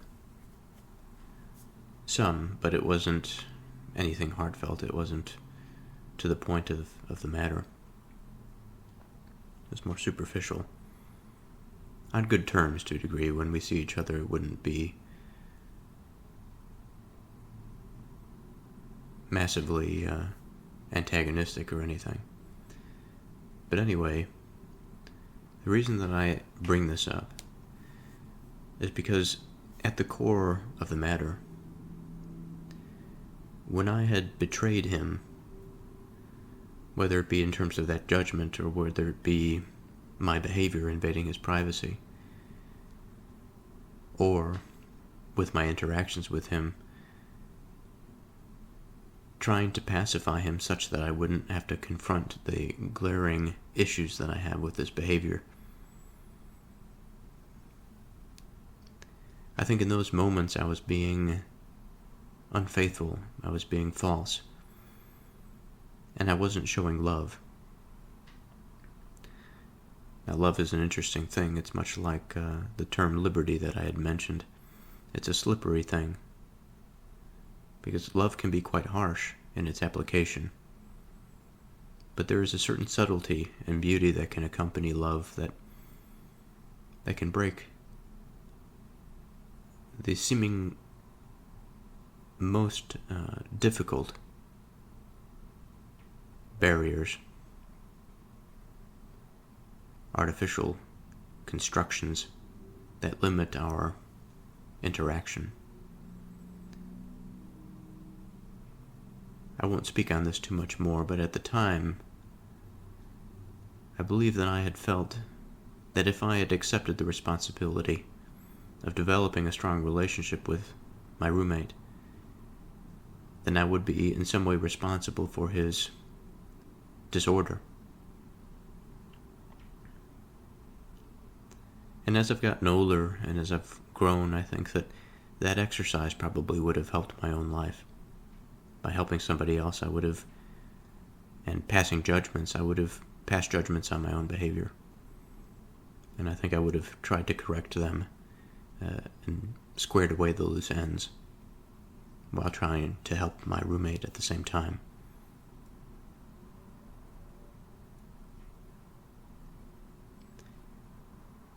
And so all of this is to say that an enemy is somebody that we do not show love to. But it's more than just that, of course, because there are plenty of people that I don't show love to. And it's not necessarily because I don't wish to show love to them, but it's perhaps the situation doesn't call for it, if that makes any sense. Maybe at some level that statement doesn't make any sense. Perhaps I'm not necessarily interacting with somebody, even if somebody's within my immediate environment. I don't show love to the person. Now, sometimes I wonder about the superficial exchanges that we have day in and day out, about looking at somebody and acknowledging their presence, and how simple this can be, but how important it is, that looking somebody in the eye and saying hello.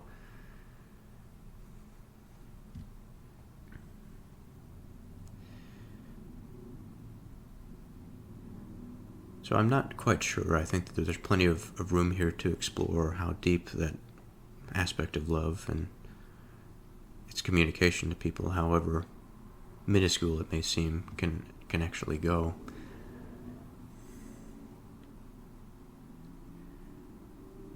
But I'll say again that this enemy, it would seem, is a product of a deliberate withholding of love. A deliberate withholding of love. Now, like with many things, I've looked up the etymology of the word enemy. It has Middle English roots, it has Old French roots, it has Latin roots, Proto-Indo-European roots.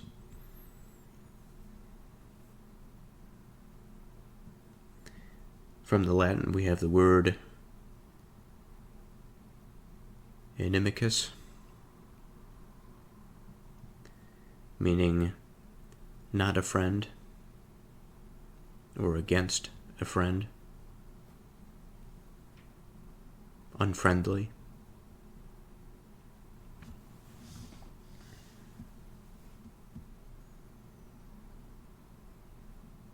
And yet I would say that, as an aside, in superficial interactions, just because somebody may not be friendly doesn't mean that we are enemies. It would seem that there's a certain intensity, perhaps, that is placed within the relationship. Now, I do think in the case of my roommate, even though it never turned violent, it never really turned into something that was a screaming match, I do think that the level of intimacy that we shared, being people that lived in the same house, that my rejection of his attention I think could be cause to admit that he at one time, perhaps briefly, may have been an enemy to me. Now, be that as it may, and be that there are many situations that we can analyze that might seem to be more clear-cut and obvious in terms of one party or both parties being enemies towards one another. There are plenty of contemporary examples for which nations are at war, and we could say that because they are at war, the two sides view each other as enemies. I've had the discussion in the recent past of that process of otherization or dehumanization, for which once that relationship is established, the love in relationship is sucked out. And yet, for whatever reason, there is this force that maintains some relationality between one identity and another. This produces a lot of friction and destructive force. Now, in the case that I had mentioned, my own personal example, I have to wonder if I can say he was a true enemy. It's really difficult for me to know for sure. But I do know that if I take this reasoning down to its core, down to its essence, and that if there's an absolute withdrawal of love from a relationship, then there is really nothing from the individual's point of view, or just generally speaking, the agent's point of view, that is reaching out to establish some bridge, some intelligible, meaningful bridge. I think there can be, I mentioned contradiction, there can be, I think, situations in which relationships develop that have that strange antagonism. There's a little bit of love, and yet the disposition is quite contrary to the maintenance of the relationship. There are also situations in which, as I've just mentioned, there's this external force or pressure, maybe because there is more than one party involved, maybe because the parties that are involved have no choice to participate in the way that they are because of the forces of the environment. Just as if there is some beginning point, some genesis for a river, for example. Perhaps it begins higher up in elevation and it flows down to a lower elevation. Gravity is a force that directs its path, and there's really nothing that the water can do anything about it to change it.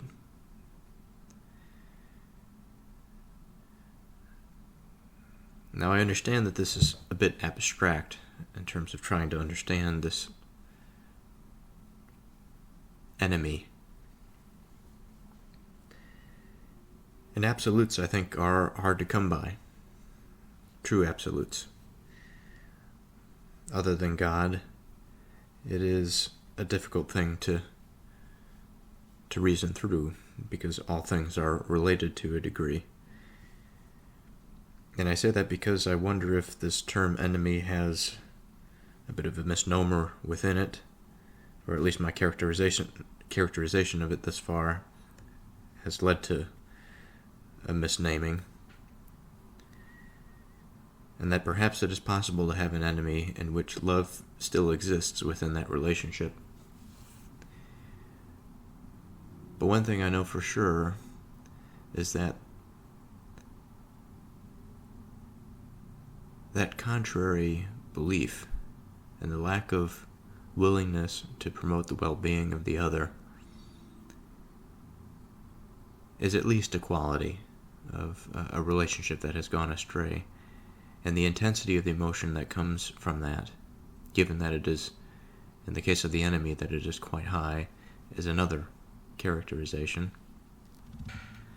I suppose where I would like to go next with this is to focus on the contradiction. And I hope that I'm not projecting too much here. But this contradiction, the relationship that is formed, again, between two parties, that is destructive, it is consuming, evil to a degree, because it wishes for no strong resolution. It doesn't require, or doesn't wish to require goodness. It wishes to maintain its proximity and its relationship insofar as that it can justify its separation. And what I mean by that is, if we have two parties, say I have myself, I am an agent in this world, in this arena, and then I consider somebody that I have issues with, I'm relating aspects of myself to that person, to that group, whatever. And in my process of relating, whether it just be purely in thought or whether it be in action, I am maintaining that relationship.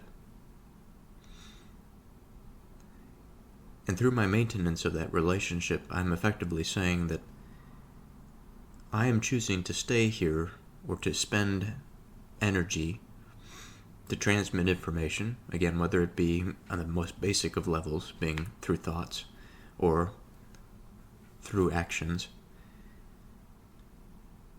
that I am maintaining this relationship such that I can justify to myself that I wish this relationship not to be, rather than to modify it and to build it up to something that is good, or to resolve it such that I don't necessarily have to be related to that group or to that person anymore.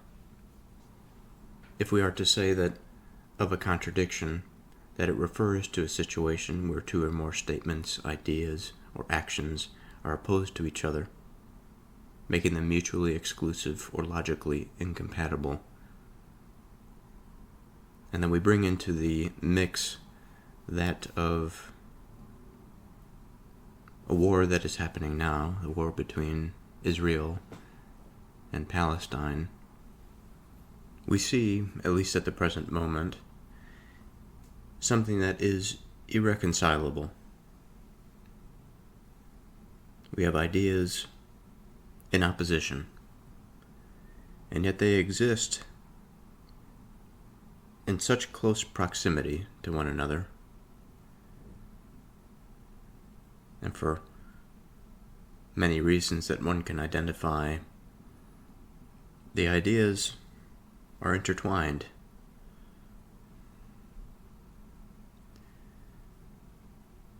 The people are intertwined, almost like a singular identity that has been slowly separating, but also wishing to capture more of that relationship for itself. Again, causing this strange incompatibility, tension, the destructive force of tearing something away, tearing something open.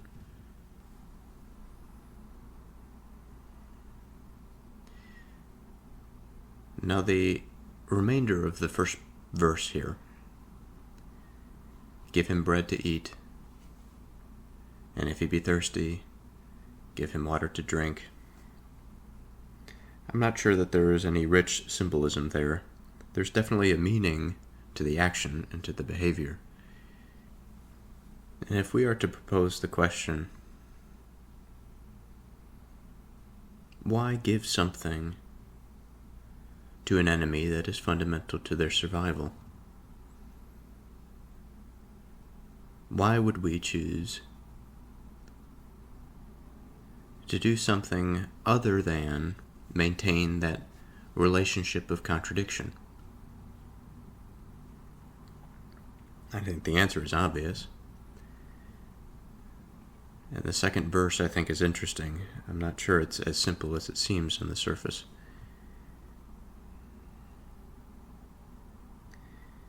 But to my mind, the faithful person, the one that is after goodness, wishes to resolve contradiction and incoherence and to bring it to light.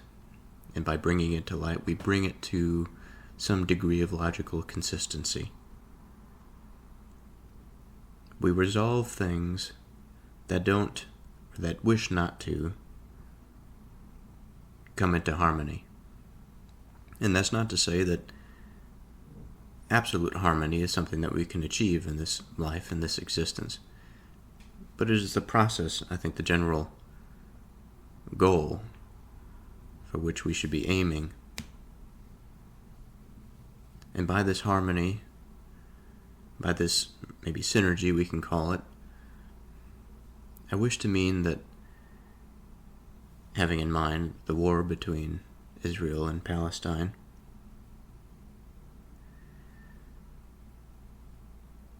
that although on the surface both agents may believe that there are irreconcilable differences,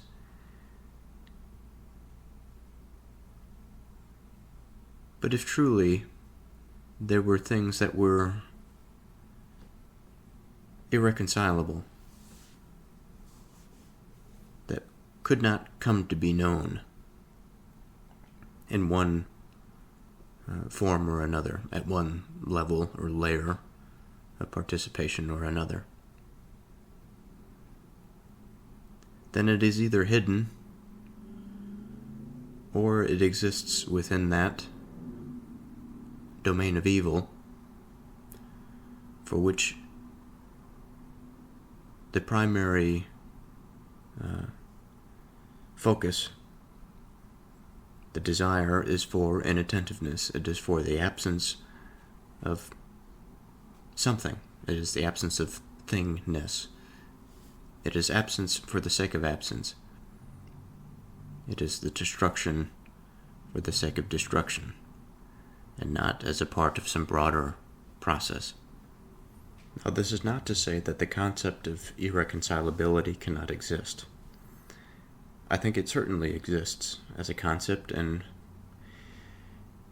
as a transitory experience that we participate in. Now, the war, I would say, is the result of irreconcilable differences until they are reconciled, until the war actually ends. And so it is, as I've mentioned, temporary. It is transitory. It is not meant to last. Now, the introduction of goodness into a relationship of the enemy, or just enemy into that relationship, I think we have a few different things to explore here. If we are satisfying the needs at some fundamental level, we are, by our gesture, saying that I wish you to continue to exist. We're in the state of the enemy. In the extreme case, death is almost top priority. Perhaps is top priority.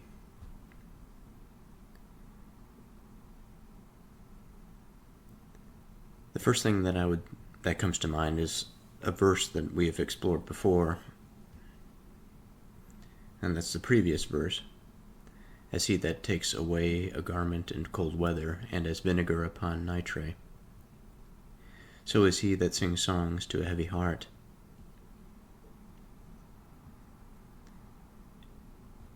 And it would seem that in this situation of the enemy, we are singing a song to the heart that is heavy.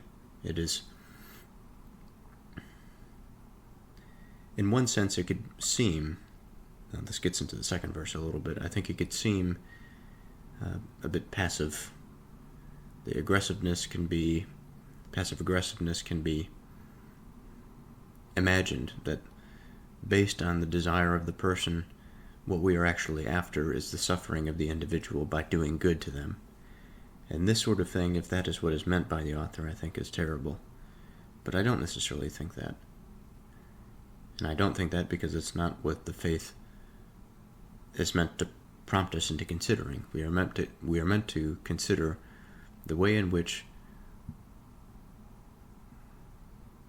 we can say from a good conscience that we are doing good for somebody that we had at one time considered to be an enemy because we wish to resolve this irreconcilability.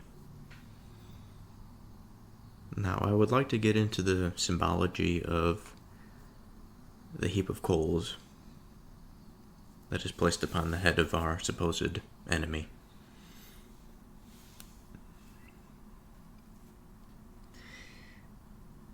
Now, there are two things that come to mind here.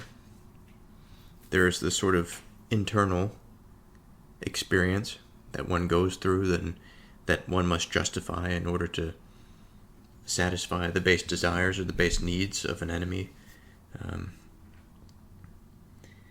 My mind immediately goes to, in light of what is said here about giving our enemy bread to eat if he's hungry and water if he's thirsty, a situation of desperation in which it might be a survival matter, so we have to reach out and provide for this person. It could be at any level, I suppose, but that's where my mind goes. In any case, we can either consider this internal justification and the ways in which that can be good and the ways in which that can be bad, and I've already mentioned, I think, one of the ways in which it can be bad, in this sort of passive-aggressive sense. That's probably not the best word to use. It's not very sophisticated. What I mean is that it is possible, as I've mentioned earlier, to use the bread and the water to satisfy the base desires, not necessarily for the good of the person, but rather for our own self-righteousness. And I think that although one can be considered righteous, that pursuit and the end goal of believing one to be self-righteous, I think, is almost inherently not righteous. That righteousness comes independent of what one may wish or the end that one may desire. And so, for example, if the intention is at the outset to say, I'm giving this bread and this water to my supposed enemy because I am being the better person, because I am interested in being self-righteous. Well, that in and of itself doesn't do anything to solve the problem of not being a righteous person. For the righteous person, I think, doesn't necessarily consider the label or the superficial distinction. It's like saying, I have a pot in front of me, and this pot is going to cook my meals. In this situation, it would be as if I put the pot on the stove with nothing in it and turned the heat on and said, okay, the food is ready. But of course it's not. I'm mistaking the pot as a tool on the road to cooking the meal, to actually eating the meal and enjoying it and this sort of thing. In this situation, the self-righteousness and the pursuit of the self-righteousness is much like the pot. It's good to have, it's necessary, at least in mind, to be aware that one should be doing good, that one should be able to justify their actions towards some good end. But the work must be done, and the work is not just the provision of the food and of the water. I think the work is done deeper internally. Now, I'll get to that in a moment, but the internal dimension is one. The second dimension, I think, is what is being prompted for us to consider here. For you shall heap coals of fire upon his head, and the Lord shall reward you. There's two things here. Instead of necessarily the internal struggle and reflection on how to overcome providing for one that is an enemy, we are prompted to consider the effect that this will have on the person. And the wording here can be tricky, and I have to be careful. The second is the Lord shall reward. And I think that this second part of the verse is what really ties it together. Because this reward is, I think at the end of it, this is the righteousness that we are seeking. But it's not just nominally so. It is something given by the one that is actually able to give it to us. And I'm sure that there are conditions for which it is given. So now the question is, well, where do we begin? And I think we should begin with the internal. I'm always predisposed and interested to dive inward. And then we'll move to sort of the external. Okay, so the question is, from the agent's perspective, what is happening? What needs to happen in order for the provision of food and drink to be something that is genuine and that it is not something that we are using as a tool to strike down our enemy? Now, as a quick aside, I suppose any age that we find ourselves to be living, coming to some understanding and some truth among the various layers, the various strata of our reality can be quite daunting, and it's quite easy to spin our wheels in the process of doing so and really not get anywhere. And I say that partly because of this verse, partly because of my own difficulties with focusing my attention, and partly because of the state of affairs in the world today, which seem to be ramping up, and the way in which the supposed sovereign individual sees it is distorted. It's distorted for all of us. It is becoming clearer, thankfully, due to multiple different reasons and factors. But still what remains is a web, a nestedness of lies, of partial truths. And all of this really has given me the appreciation for what it means to actually understand something and to make a definitive statement for which one can reasonably say that they hold something to be true. Now, I say that going into this part of the verse as we are about to explore what it would mean for somebody to genuinely provide for an enemy. Now, of this word genuine, the definition that I see from Google is truly what something is said to be: authentic. Of a person, emotion, or action, it is something that is sincere. Of something that is sincere, it can be said that it is free of deceit. So as we take this tool of being genuine and of being sincere as we approach interactions in our lives, how do we best exercise it so as to avoid that selfish pride and demonstrate a degree of selflessness, demonstrate maybe more so than just selflessness, because we are an agent after all, there is some self-interest, but that our interest is bounded within the network, bounded within the landscape, bounded within the intermediary between different agents, the way in which things are connected, the way in which things are related. For example, in this situation, we were talking about two agents. So what we would be concerned with here is the extra-agentic matrix, which would be the broader arena, agentic arena. But the matrix would be then to identify, much like the extracellular matrix, the place, the environment in which the boundaries of the cells and the identity of the cells, or the identity of the agent, don't necessarily permeate that space. They transmit information across it, but the fundamental components that make up the agent or that make up the self are bounded within the cell wall. They are bounded within the wall of the identity of the individual.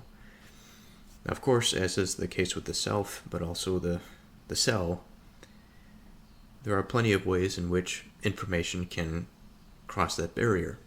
Some bits of information must utilize energy to open up various channels to allow the influx of and outflux of material, but also some of it can be diffused passively into us and out of us. And so again, what we are thinking of here is a problem for which the agent must come to some solution. There must be some actionable behavior in the world, and this actionable behavior will have some relationship, will have some force applied to the way in which this new relationship, because of this action, is now going to look like with our supposed enemy. Now, in my mind, I think of two structures. These structures being indicative of an agent. The agents have a relationship already because they're enemies. And as I've discussed before, the agents are related by their absence of love, or the misplaced love, we could say.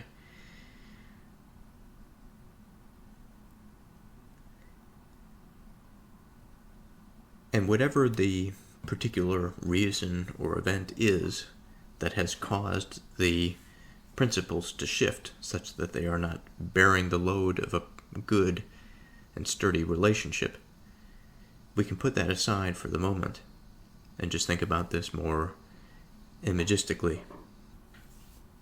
So within this formal sphere, as we are imagining the selves or the agents as more conceptual or formal figures, we can imagine that as we act in the physical world, our actions have a formal representation, that with them comes meaning, with the transmission of the food and the drink to satisfy the needs of our enemy. Along with it comes our intention. And with that giving, as I've mentioned earlier, there can be this good intention or this bad intention. Or, as I've also mentioned, the place between the two, where there are perhaps good elements but also bad elements. Now, since we have brought with us the word genuine and the word sincerity, what we are worried about here is that our formal representation of our gesture, of the giving, is liberated from deceit. It is liberating from even the partial components of falsehood that would otherwise pollute our gesture and make it something that is other than good. Make it something that is other than that which that can be rewarded by God. So the exercise now becomes a reflection on how giving something to somebody can be free from deceit, that it can be free from ulterior motives. Now, to my mind, having an enemy is not a good thing.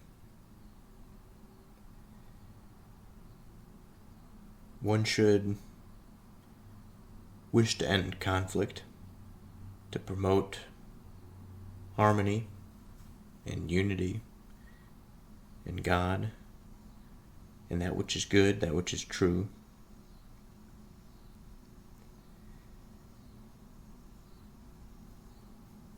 And so we can say that within the action, within the behavior of this giving, we can approach it with the intent, with that type of intent. I'd imagine that the giving of this gift would not necessarily be enough to solve the issue, but at least it's a start. But going back to the image of going between one space and the other, or reaching out an aspect of ourselves into this intermediate domain,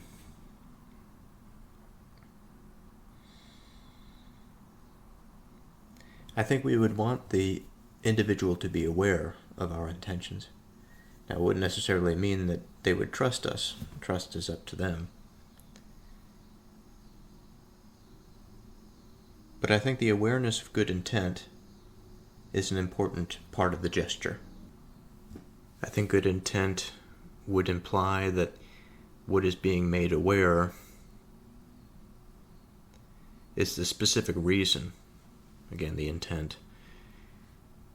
And I suppose we can find any number of things that we could say as we present the food and the drink.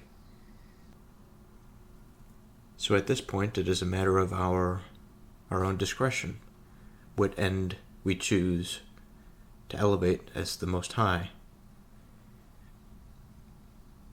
And depending on that, and depending on the responsiveness of our co-participant, then there may be sown a new bridge, a new relationship. But if we pause for a moment and then we consider what are the potential ends that we can consider, keeping in mind that we have tried, that we are after liberating ourselves from deceit, we can go for the most direct approach and place all of our faith there, which would be to relieve the burdens that are placed upon a person through hunger and through thirst. And perhaps the simple, basic level, we can use and translate that upwards into something that is unifying and eliminates that lack of love that I had mentioned earlier. Now, I think a way in which this is good intent is that we are establishing some commonality, a shared human value, a recognition that we all need to eat, that we all need to drink. And that despite our differences, this is something that we have in common. This is something that unites us, even though it is something that is simple. At this level, even though you are my enemy, I would not wish to see you succumb to the burdens of that hunger and the burdens to that thirst, or to, starve to death, or to be dehydrated to the point of death. Now, through this establishment, I think there is open room to reconnect something good, to reintroduce love into that system. So now the question becomes, how does this necessarily produce the effect of the coals that are hot, that burn, that may not necessarily seem on the surface to be a good thing? What exactly are they burning?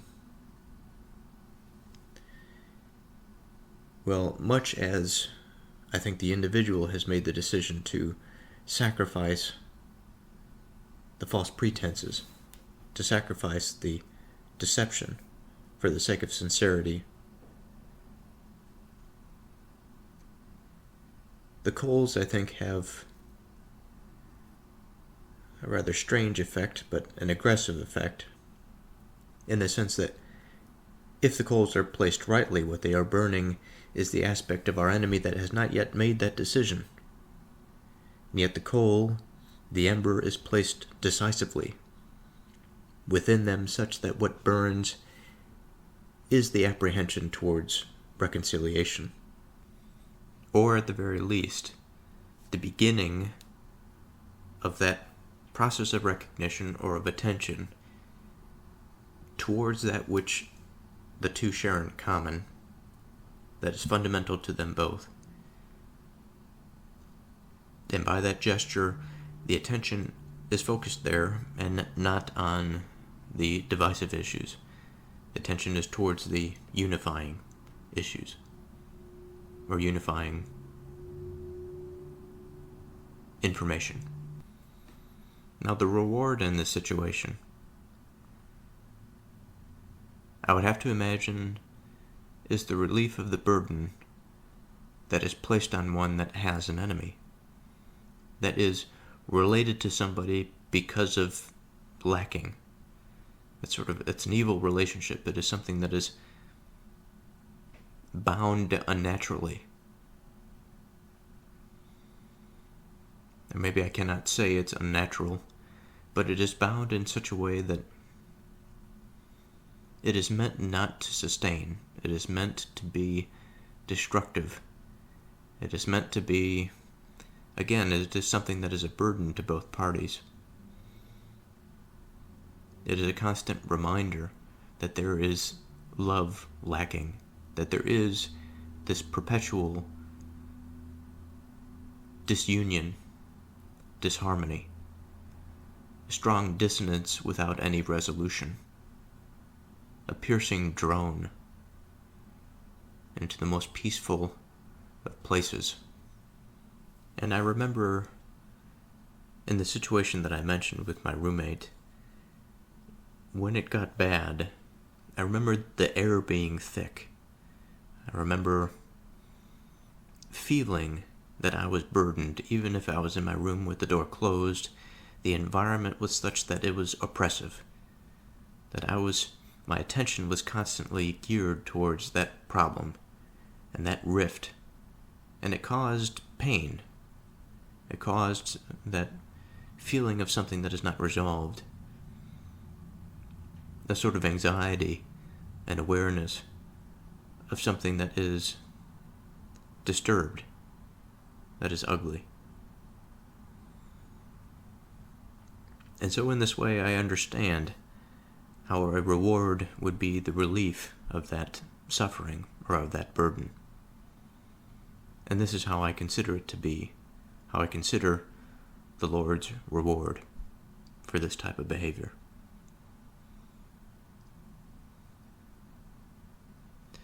So I think I'm going to end this episode here, and I'll continue next time with Proverbs chapter 25, verse 23.